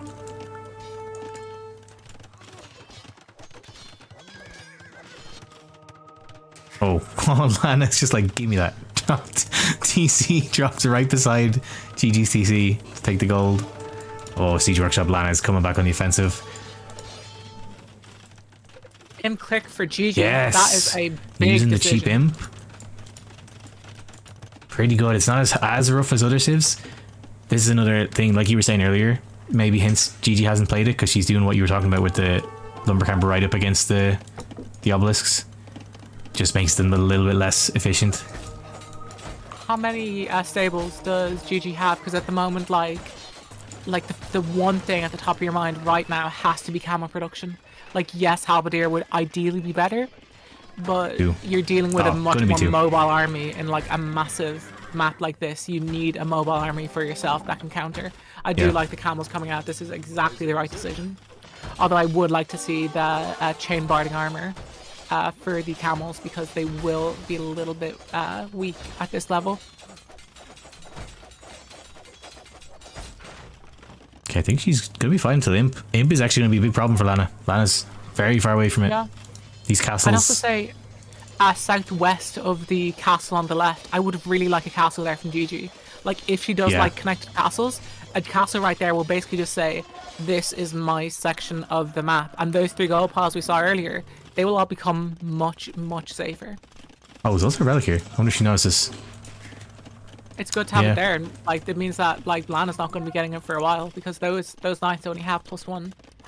I have to commend Gigi. Every game that she's hit Imp, oh, heavy camel, nice. Every game she's hit Imp, she has instantly clicked a treb. I very rarely see that at this level. Damn, really nice pickups here. Another fantastic thing as well, like at this level, you will regularly see a player be like, "Oh, I want heavy camel." Wait, but the thing is, I don't want. What? What? There's no way. What was? Okay, the fact that there wasn't an imp in GG last game, but there was here. Like, this is going to be a painful couple of minutes for Lana, but I don't think Lana was dead at all. Dude, what? Maybe the confidence was really knocked by that last game.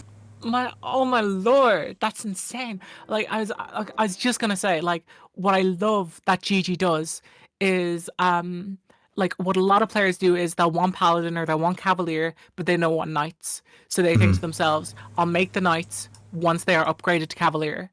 Yeah, No, that what happens Gigi's so doing often. is exactly right. Just look at that. Those 6 camels currently on the field are 1 minute and 5 seconds away from instantly becoming 6 heavy camels, as opposed to 6 heavy camels in about 3 minutes after the upgrade's been done and after you've keyed up 6 camels. And Gigi actually did that last game. She made cavalier before making knights, but Lana just said in the chat, yeah, this was a panic stress game. To be honest, I can see her trouble. Maybe she couldn't see everything, and like she's been looking at the score the whole game. I don't think Gigi went down at all.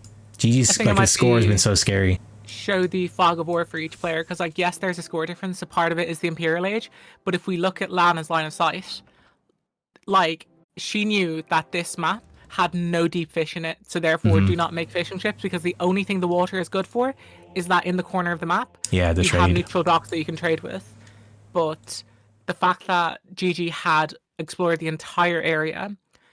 That's very interesting. Lana saying the score cancelled the feudal age attack. So I think I might have been right calling the whole like oh, we have a blacksmith, but when's the stable coming up? I think that was the original plan. I think so too. I said that in the feudal age. I bet Lana's thinking like, why the hell is her score so high? What am I doing wrong? But it was just Lana. Her score was literally just the fishing ship did a big loop of the island, got her like crazy scouting score. I have to say, like. So Snow Arabia game 1, which was a neutral map that is picked every single time, went to Lana, but like Gigi had a home map that she won, had a home map that she played really well in, and has gone to an away map and won. We have like, this is not a game 5. I know. I can't believe this. Now give me 1 second. I have to import the last game because I didn't get a chance to do that. Yeah, Lana just said. She scared her so hard because she didn't expect her to get water. Yeah, because Lana's just like looking in the darkness and just seeing Gigi's score go up and up and up, and she's like, what is going on? What? Maybe like she might have thought Gigi plays this map a lot randomly. It's so scary, especially in this such a stressful game. Oh yeah, because like I think like we need to reiterate, like this is a tournament. Yes, that is nerves enough. This is a tournament with a prize pool. Yes. For both gold and silver bracket. So like this is not just like, oh my god, like, you know, I'm like for Lana, like, oh, I'm the higher seed, I need to like show myself to be like competent, or Gigi saying, oh, I'm the lower seed, I don't want to get like totally walked over because like I don't want to like, you know, potentially feel like I might be embarrassed by that. No. There is so much nerves going on here. Even in round 1. I went out round 1 gold bracket and I was a bucket of nerves game 1. And I cannot imagine, like, for example, like you need to see the score, by the way. I cannot imagine like being like Gigi and thinking, oh god, I'm 2 games down, I can't afford to lose. And like Lana now thinking, am I about to get reverse swept? Like, oh god, what's going on here? I was talking earlier about how Lana, like, there's a weird reverse nerves when you're about to win. Both players now, I bet the adrenaline would have been crazy. When they finish this game, no matter what the score goes like, I bet both of them just like collapsed onto their tables. But like I very regularly go straight to bed after a tournament set. It's so stressful, but the finals are something else. Especially both these girls knew these would be watched, these would be broadcast. Like I will never accept any comments about players' plays in a game 5 of a tournament set. If they could just do any kind of build, they're doing fine. It's so hard to play unless you've played tournaments. You won't get it. It's crazy. Right, let's jump into game 5. How do we have a game 5 here? That's like even ignoring, like, if you're playing ladder and suddenly like you see underneath the if you're F11ing and you have like the timer and you all of a sudden see spectators 1.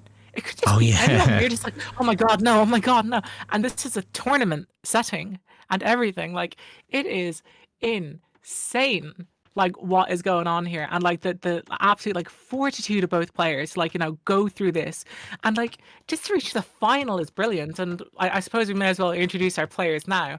We have in the teal, the cyan, Gigirafinha playing as the Malay, so like that's gonna be fantastic. Great fish boom potential, yes. harbor, which will make, you know, your fish traps extremely safe to potential, like, you know, pressure.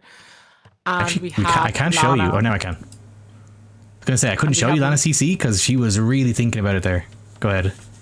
And Lana in the purple playing as the Saracens, which is very forgiving because of the market prices. So therefore, like, you know, if you need to rebalance your eco because maybe the spot you picked isn't amazing, it's very good. Also, your galleys fire faster. Plenty of advantages for both players going into this. These are two picks that tell me I know how to play Nomad. And that really excites me. And the fact that both players are, like we see right now, Gigi, she's building her dock. And not just building a dock, building it right next to shorefish. Yes. Because it's so easy just to be like, I want a dock, put it down. And guess what? What's your villager gonna do now? Nothing. And now this villager can actually gather food. Obviously whenever. There we go. Nice. Beautiful. And thank you everyone for the follows. I'm hearing my little jingle. Oh hell yeah. I think I spammed your channel, but everybody follow Lexi. I don't think I have a chat competitor. But also competitor that we mentioned earlier, but she was in the higher elo bracket earlier. She was knocked out by the winner, the eventual winner. Yen took her out in round 1. I'll also say that I did get knocked out by Yen, but I was the only player to take a game off Yen throughout the entire tournament. Yen swept everybody but me, which kind of feels like, you know, the start of like a post-apocalyptic movie. Like, you know, she's swept aside all but me. I'm the only one who can fight, and so on. I want to ask, since we got Lana here, I love getting to bother the players. If you don't mind, Lana, do you play a lot of Nomad? Or with the Nomad, like, kind of an intimidation tactic? Trying to intimidate Gigi, maybe the lower elo players? Because, like, at this elo, sometimes we get crazy players at these elo who love Nomad, but it's way more common players that don't like to play it. Oh god, I hope we get Gigi here too. Game 5. Oh my god, I'm so nervous for both players. I'd also say, Lana, like, can I, because we didn't do a super close analysis of it at the time, but was there any thought about like putting down your TC? Because I'm just noticing it did take like maybe a little bit longer than you would ideally like. Were you looking for like an ideal spot, or maybe like did you spot something that made you like trepidatious to put it down in one spot and you had to like pivot somewhere else? If I had to guess before she answers, I play like most games Nomad. I think her vills spawn mainly here, and this is a super scary place to TC on a Nomad game, because like you can get pinned in here so hard. This is still obviously a bit shaky, but I would be, if I spawned here on Nomad, I'd be very scared to put my TC in here. Lost so many games like that. This is pretty solid though. Gigi's idle time is kind of going crazy, but it's game 5. Trying our best. It's food, actually. Food is the problem. I think she's a bit too heavy on wood. Yeah, this kind of makes me think maybe she doesn't play too much Nomad, because she knows she has to fish. But usually on Nomad, once you get your first fishing ship, you want to go straight back to full on food. Maybe she doesn't have any. Yeah, and also like that fishing ship right there that Gigi made, she has no okay, there we go. The gather point is now being made, but like that first fishing ship, and that they're going to the shorefish, they gather slower from shorefish, and you want your villager the whole time to be fully efficient. Like, oh, I missed the boar steal Baron said. Hold on. Baron actually also a caster. Right now, I think. This one? Or is there another one? No, Lana said she stole. Well. She stole another boar. Oh yeah, there was one up like north of Gigi's house, very early on. Ah. There you go. Nice. Yeah, Baron Morgavon Wigard, crazy name. Also a caster, cast in WWCC a bit, and has been cast in the Queen's Cup as well. Oh, Lana said she saw the TC. Oh, she saw Lana's TC. Sorry, Lana must have seen Gigi CC. That's why she moved. Maybe she was planning TC here and then went like, oh god. At the beginning. I do believe I didn't play any Nomad maps like in the competitive setting. Yeah, I was gonna say I'm pretty sure we have the treaty setting such that the yellow line does appear. Oh, I didn't even think about that. TC. So because in Wandering Warriors, we have Nomad, but we don't have that. There's no 3D and there's no yellow box. So the past like 2 months, I've been playing Nomad without that. I forget that that's a thing. And we do have a rule here that you can't intentionally drop your TC on your opponent. It's fine if you did it by accident, but I believe that intentionally doing it can be grounds for an admin re. Obviously not relevant to this match, but just to like quote the handbook briefly. Oh yeah, admin re in Wonder Warriors, it's an admin loss. You, sorry, yeah, it's an admin re into admin loss if you do it again, I believe. If you have it's if your TC can range the other one. By accident, they just restart. If it's you know, if you scout it and then drop a TC, you just lose the game. The Wonder Warriors was no laming at all until both TCs are up, and then all bets are off. You can do whatever laming you want. Oh god, yeah. I still remember that tree lame you did during the oh my god, the legendary tree lame. Oh, somebody wants to share that clip on the it's on the channel. Great, like one of the best moments from the it's like the most nerdiest thing ever that like one single tree being deleted by a palisade was the coolest moment, but man, so cool. Check Gigi's fish because she's had an idle villager or economic unit for a long time. I cannot see where it is though. I wonder if like that I think that fishing ship, is it just sitting there not gathering or something? I think they're all working. Okay, they're working now, but like there was an idle for a very long time.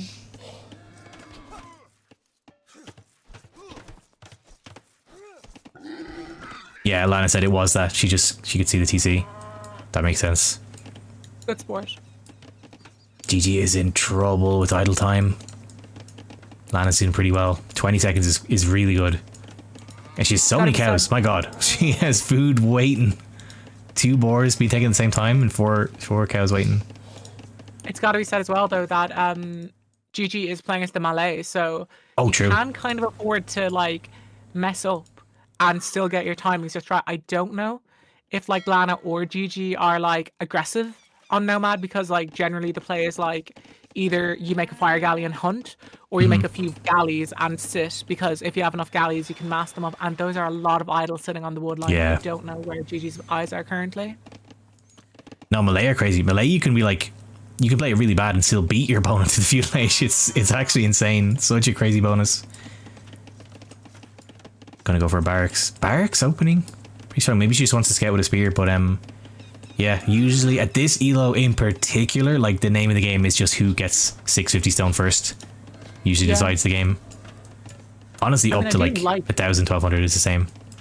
I do like the barracks in this scenario just because of the fact that like Gigi is like not totally stranded, but just like the way in which like she's been gathering her food has just been slightly suboptimal, with like, you know, the fishing ships not being like gather pointed correctly initially.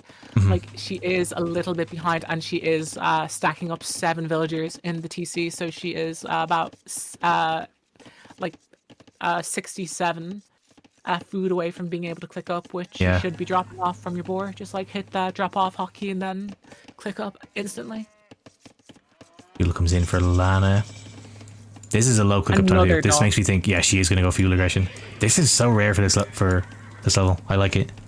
The only issue on Nomad with fuel aggression is like, compared to standard maps, you very rarely get things to hit. Like, look at all of Gigi's eco is under the TC. That's why Castle Age, like, people just don't play feudal age, but could get some aggression. A galley coming out, which, like... Oh, I love this dock. Does she know where the other dock is? Yes. Oh, she saw the houses. She should. I like second dock from Gigi too, though, but it's going to be a while before she can even make any kind of answer. Oh, we're missing the building as well. Oh, she still can't click up. No. She needs a building. Is that a house, or is that something that can actually do it? It's going to be the lumber camp. No, it's the lumber camp. Lumber camp is the one she's doing. Don't build it one vill. Build it with like 20 vills. Gigi, you need the lumber camp right now. Yeah, okay, it's going to go up. At the moment, I think the big thing that Gigi has to hope for right now is that Lana has got that, the galley has come out of the first dock, so it's going to take a really long time to come around. And also kind of fortunate that Lana isn't going for another gold pile, because like you can't afford another warship without gold. This might all this perfect storm of things could get her through the Malay uptime. God, we gotta click up, Gigi, come on. Gigi, I think, is thinking about a fast castle. It's not even behind the villager. She hasn't clicked it. Yeah, I think she's thinking about a fast castle.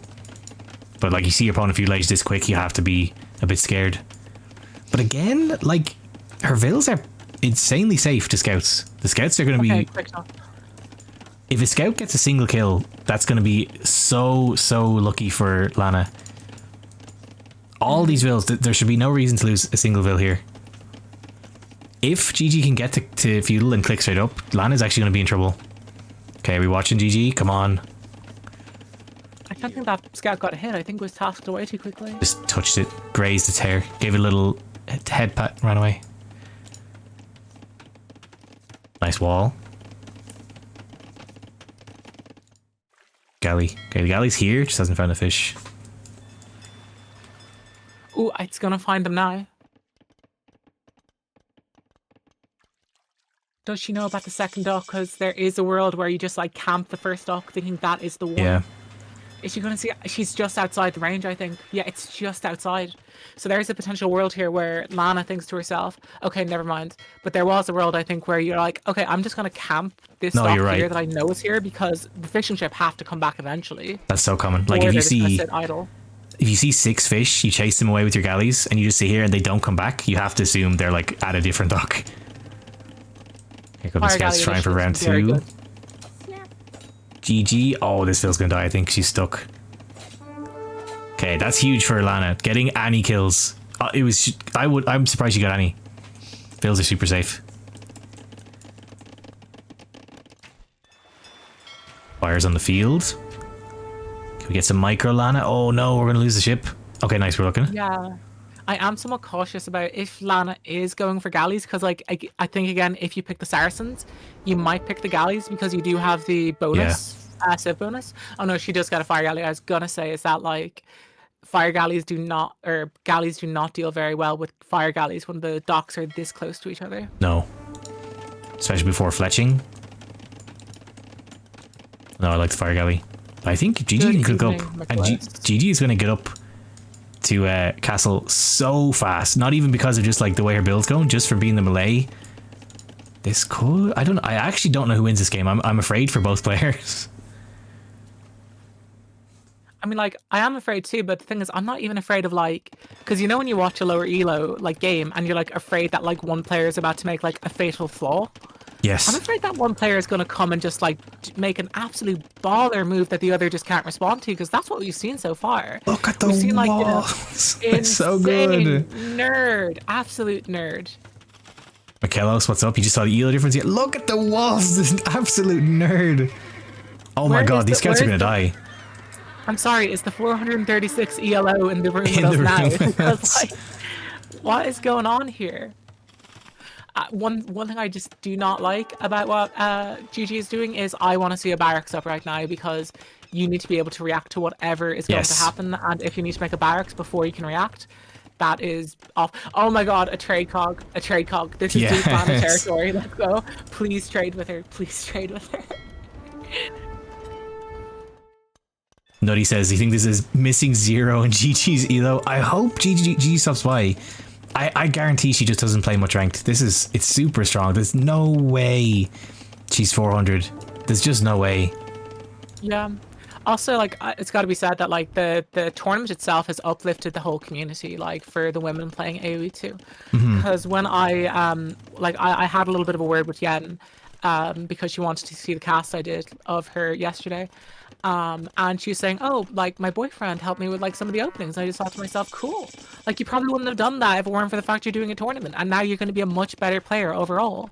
And so many players, I think, every single player I've seen so far, because I've watched, I think, 5 sets so far between research and casting. Every player has played far beyond what I would expect from a player of this level. And it's just delightful to see. The preparation.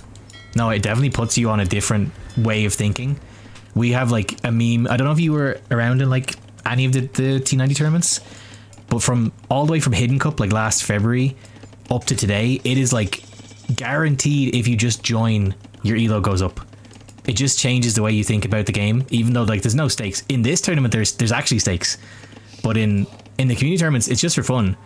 But it's just like people at this level, maybe haven't experienced thinking about the game this way, and it's so cool. Oh my god, we're gonna have some classic Nomad gaming from Lana though. You have a castle. This is gonna be really painful. Right here. I would say like, ooh, yeah, I like it. I like it. I was gonna say I would have preferred if you destroyed that house to the left and then placed it like so that the back corner of the castle is basically on the back corner of the house. But that is the best place I think you could put it for the space you have.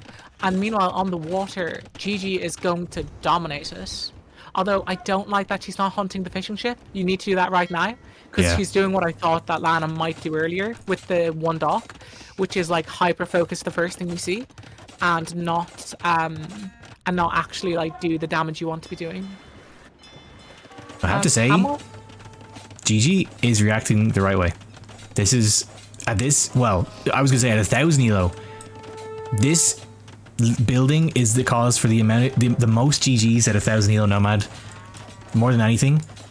But I think Gigi must play Nomad. This is how you deal with it. Walk away. Like, castles are crazy powerful. This TC will go down, but the castle can't chase.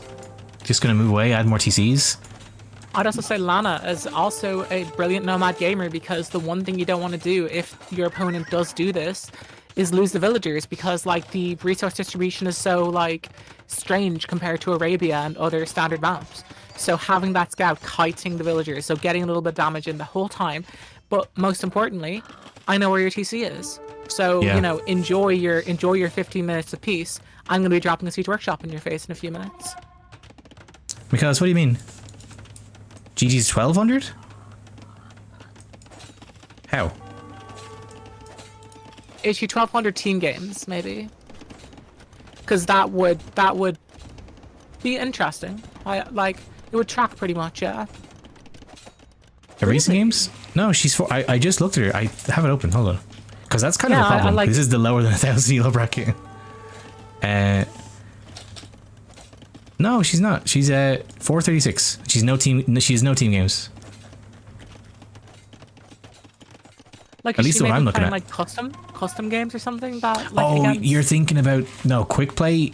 Maybe she plays some quick play games. Yeah, she's played a couple team games unranked, and like maybe you start around 1,000. Yeah, her first one was. No, sorry, that's the wrong person. Gigi. Gigirafinha. Because like again, like that's totally understandable, because the number of people I know, because I like you said this to me yesterday, Addictive, we're the freaks. We're the ones who like look at a ranked ladder and start like, rubbing our hands together going most people do not like that at all. Her quick play elo is 1,000? Sorry. Okay, I think because quick play is different, it's a different elo from 1v1s. Yeah, does explain why she's a lot stronger. Very different.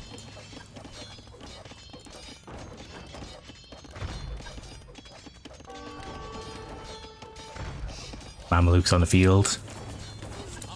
One of my favorite units, the Mamelukes. I really like the Mangonel as well. It's like the perfect unit to go for here. Yeah, Gigi's in trouble. What's up, Hagwader? I don't know. The admins, like, if there was a problem, the admins would have looked into it, especially when there's like money on the line. I think it's just the lobby, like, lobby games and quick play games are a different elo to regular games. Yeah. I have no idea. Also, they're not really representative of the ladder either. I would expect someone's elo to be very inflated on quick play.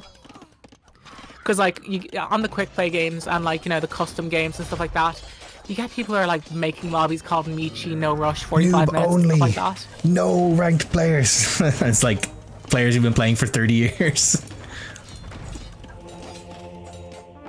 Lana is definitely asserting herself on this game. The one thing that she doesn't have that I would say if she did, I think the game would be absolutely like, I would throw my hat in the ring for her to win, is deny the water. Because 9 fishing ships are going to do a lot. That said, they're currently getting to the point where I think they are much less efficient than a farmer would be. Oh, getting a castle up in defense. Interesting, I guess. Like, I would ideally like maybe a knight to clear that Mangonel, so you can maybe put it in a more aggressive position to like more like assertively protect. Because in this position, like, I don't think it can even like. I think a Mangonel can go to the right of that TC and Yeah, not still be kill ranged it. by that castle.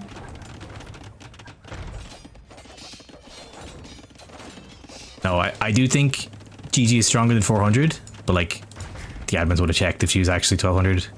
There's no way she's 400. That's like a compliment and just like an observed fact. There's no way she's actually 400.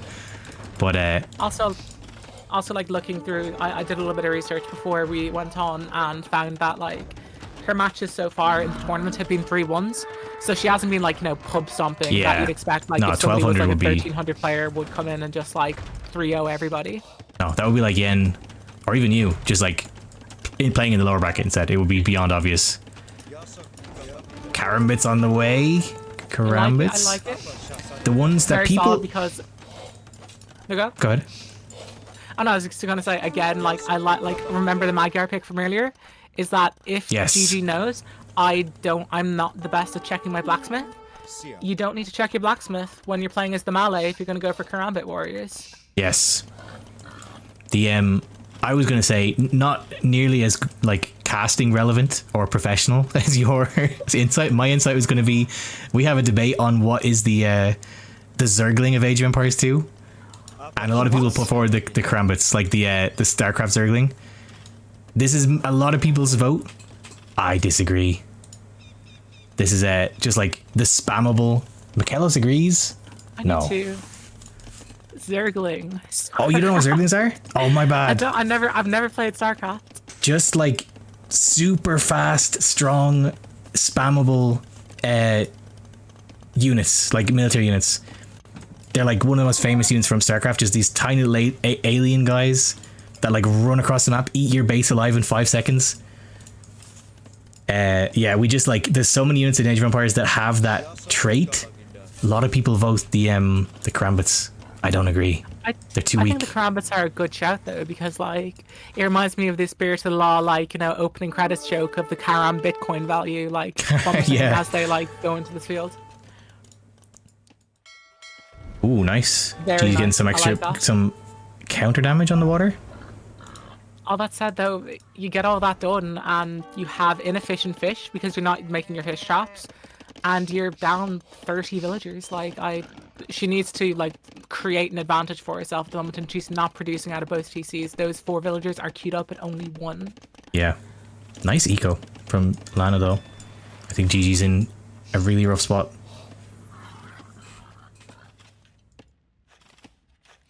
Oh, we're coming for another castle somewhere. I think one of the most menacing things you can see. Yeah, you might be right. One of the most menacing things in this game is just like 10 villagers walking in one direction, like they're holding different tools. You're like, oh god, they're doing one thing. Oh my god. That is right so on the aggressive. Face. She actually can't build it because of this Vil. Stay there, Gigi. Stay there, Gigi. Stay there. Consider. Incredible. You dad castled it before it could even be a castle. This is gonna really hurt. And like Lana following the exact rule you should. Those Mamelukes and Knights are lurking, so if you want to rush with Karambits, you want to rush with villagers, I'm sorry, that villager differential is only going to get bigger. I love that castle. It's like maybe like I was going to say 2 tiles lower, but then I rememred no, she tried to do that the first time, and the villager was there. she had the spirit. Gold. Oh, this TC's going to follow. Michaelos Zerglings are weak as hell. Yeah, Karambits might be like minute 1 Zerglings, but I think Showtails are like adrenal glands Zerglings. Gonna get a defensive castle in the back. Did she buy this castle? Oh, she did. She spent so much gold on that castle. This castle was a 1200 gold castle. Damn. I don't even know if it's that good, to be honest. It's not in a good position. I'd like it like close to that, either close to that stone or close to that gold. Mm. And also without fletching, those castles don't even range each other, so they can't like, you know, complement each other's murder holes. Oh, Gigi going for the redemption. They're not really using mangonels anymore though. Yeah, I'm not too fond of that. Oh, she cancelled it. Change your mind.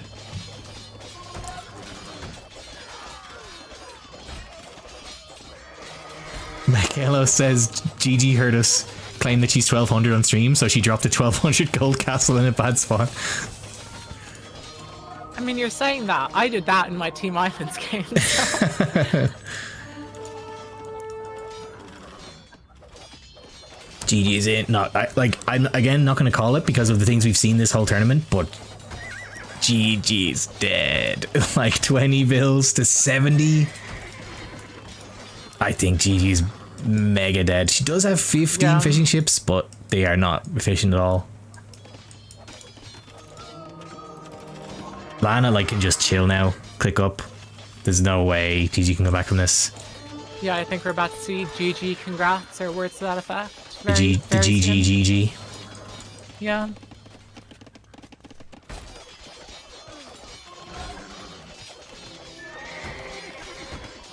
Yeah, this is like the last desperation. The last throw of the dice, throwing the villagers in there. You can punch rams down with bills. You cannot punch knights down.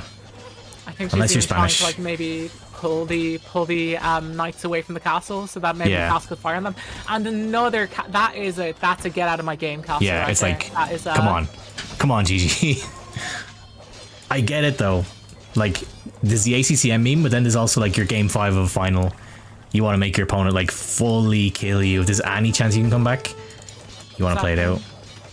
And also I think it's got to be said again, we're about 3 hours into the set, so we're talking about oh, this was a less than optimal decision. It's been 3 hours. This is an insane, and given how game 2 especially went, that was so intense the entire time. I do there's no shame in being slightly. Brains are just fried.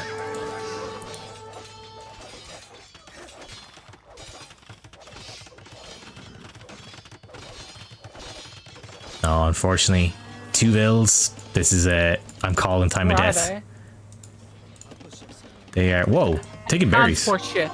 The transport ship. Let's go. No way. Go. Yeah, hide the vills in the corner. Go AFK. I think Gigi's going to see if he can leave the map so she can start another life elsewhere. Go to the next game. Where's that villager? If you click, she's waiting. Oh. There's no way, Gigi. She's gonna go hide the vill in the corner.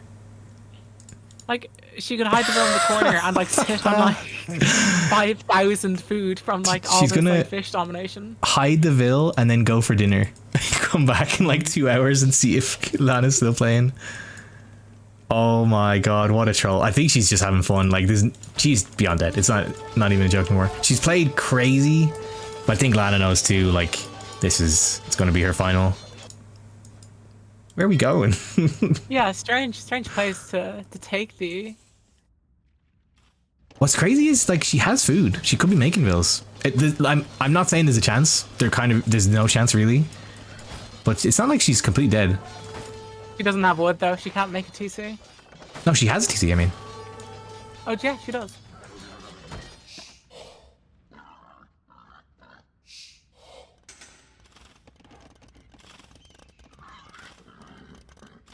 Totally clear up. This is going to be the cheapest spies purchase of all time. The 1 vill reboom, yeah. Yeah, I think even Lana might be thinking about that now. Putting a lot of villagers onto gold. Oh, villagers has embarked. Oh, to make an outpost. Put an outpost. The reboom is on. We can't afford a. Do we have a market? Is there a market left for? I don't believe so. No. No, she can drop a lumber camp. So maybe.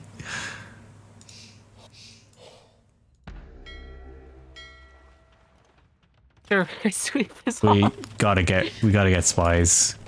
Lana. I mean, Lana is kind of just enjoying, probably just basking in the wind. She has to know by now it's over. It's over. It's over. Wait, she did have a market. The hell? Although she noticed it, the outpost plays the ghost Didn't position. see it. She actually dodged it. No way. The knight's fighting a boar. Wildlife. That's crazy. I don't think she saw it because of the outpost. That's crazy. She's dead, but that was really cool. That was pretty sick play. Yeah, she must have a market somewhere. Am I? Oh yeah, here. Oh yeah. It's always so awkward. It bothers me that this castle can't hit this. Yeah, because like there's a part of the market that is still within range, like annoys me. the minimum. Oh my god, the single stonewall like segment there made the reverse so that boom. if she does get pressured, she can like quickly like hammer down the other two. Does Lana have any ships? No. The Imperial Age is on the way. I really do hope that we do actually see spies. That is like the correct place here. If this ever happens to you in ranked games, anybody watching, this has happened to me maybe like twice, 3 times in the history of me playing Age of Empires. You can, like, I wouldn't assume your opponent's gone AFK. Just keep booming until you hit like max pop. Click spies, because like people, they will, it's rare, but like you get people like this who just won't accept it. But I mean, in ranked, I think Gigi's just having fun. Like she knows she's dead. Nah, the auto scout wouldn't work because the whole place is already scouted, so they wouldn't have anywhere to go. Oh. Dun. Oh. Dun. Dun dun dun dun. Oh, we might only see the outpost. It saw the Vil. No, it saw it. It saw it. And they got the attack notification too. TC's up. Vil's in production. I did not know that, Nicholas. I don't. Do they? I actually have never used auto scout. I actually don't know. I've never used auto scout. I've never. I don't know. I don't know. I don't use auto scout. Like I manual scout. Well, when they add a feature to the game 20 years after I started playing it. Oh god, this is an angry group of knights. Being like, that's we an haven't. Execution squad right there. Surely this is the castle. Please, spies, please. Like, if you're in this scenario as well and you don't know like how many troops your opponent has, check spies as well, because it's like the amount it costs is relative to the amount of units that your opponent has. Yeah, it's 200 gold per Vil, so it should just be 200. I actually don't know if it counts fishing ships. I don't think it does. I think it only counts Vils. The Rams. War galley. All right, at this point, Gigi's kind of just being a pain. It's kind of game over.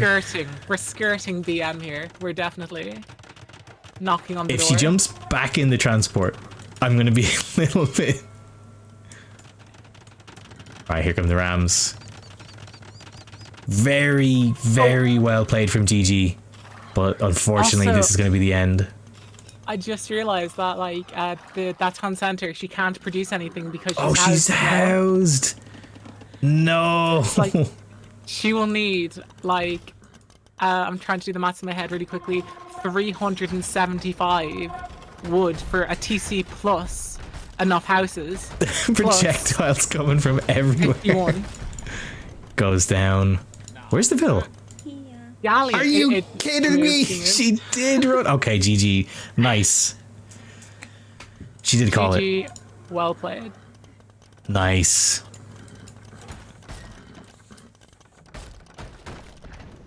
Are we getting, I think this might be a here, come and kill me kind of thing. Or maybe it's like a little conversation to have, like, hey, we both got to the final. Hold on. There we go. There we go. I think it took a minute for her to sink in, because it was genuinely back in her grasp again. That was crazy. What a set. Oh, well played, Lana. If you're still here, congratulations. You're a winnings earning pro gamer. You can get your Wikipedia page started. You got tournament earnings. That's crazy. Well done, Lana. Just so solid the whole time. Like, came in with a game plan each and every time. And like fell to a worthy opponent twice, but managed to like pull it through in the end. Like that final Nomad game was just extremely solid. Like you had a game plan, you didn't like, because there's one thing that could have happened on this map, which is like you do a half measure of, well, I guess I still kind of want the water, and then you end up investing too much into it, and then your castle age is delayed, and all of a sudden like you're against a Malay who are in the castle age like that. Just like picked your game plan, stuck to it. Castle drop, castle drop, castle drop, castle drop. GG. Classic. That's my favorite. Yeah, GG, literally. GG. Absolute classic Nomad gaming. To end it, like after the extraterrestrial game. God damn. All right, let me finish this draft. I can't believe. I was so worried that this was going to be just a 3-0. 5 games. Lana takes it. Yeah, for some reason. Game 1 was Snow Arabia. Anyway, joining late. It doesn't show up on the draft. What a series. I guess Lana. Oh, Lana is still here. Nice. How did that feel, Lana? I bet you were sweating when you went 2 games down. You were like, no, come on. I had it. God. I mean, it's got to be painful for Gigi, but I would be so proud. Getting to the finals at all. I think she still gets some winnings, right? I believe so, yeah. Insane. Insane. Like, there's like so few words more I can say other than like, I was afraid we were going to get a 3-0. I was in the dark as far as how many matches we had. To bring it all the way and like to know like both these players, like I said this about Lana, but I'm gonna say this to finish really bad Gigi. Like if you stay on this like path, if we have another LEQC with the same brackets, like we're not going to see either of these players in the silver bracket. No, we're going to see them in gold bracket, and we're going to see them compete. We're going to see them like, you know, represent themselves so well. For sure. Gigi just needs to play ranked. Lana, you need to play 1v1s. I don't know, like I 1v1s are terrifying, but like you are like definitely 1,000 at least.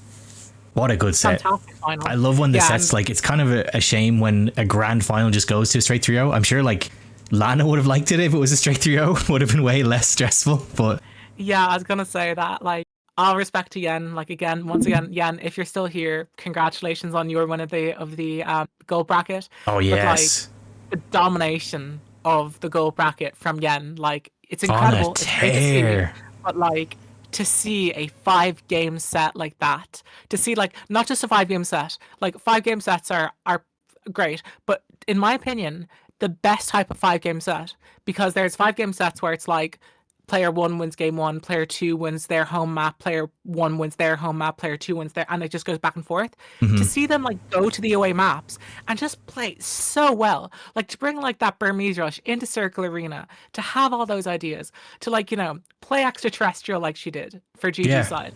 It's just like, look at it's such a weird draft. We both won each other's maps. Oh, Lana said she wanted to play I. I've never even seen I. So insane.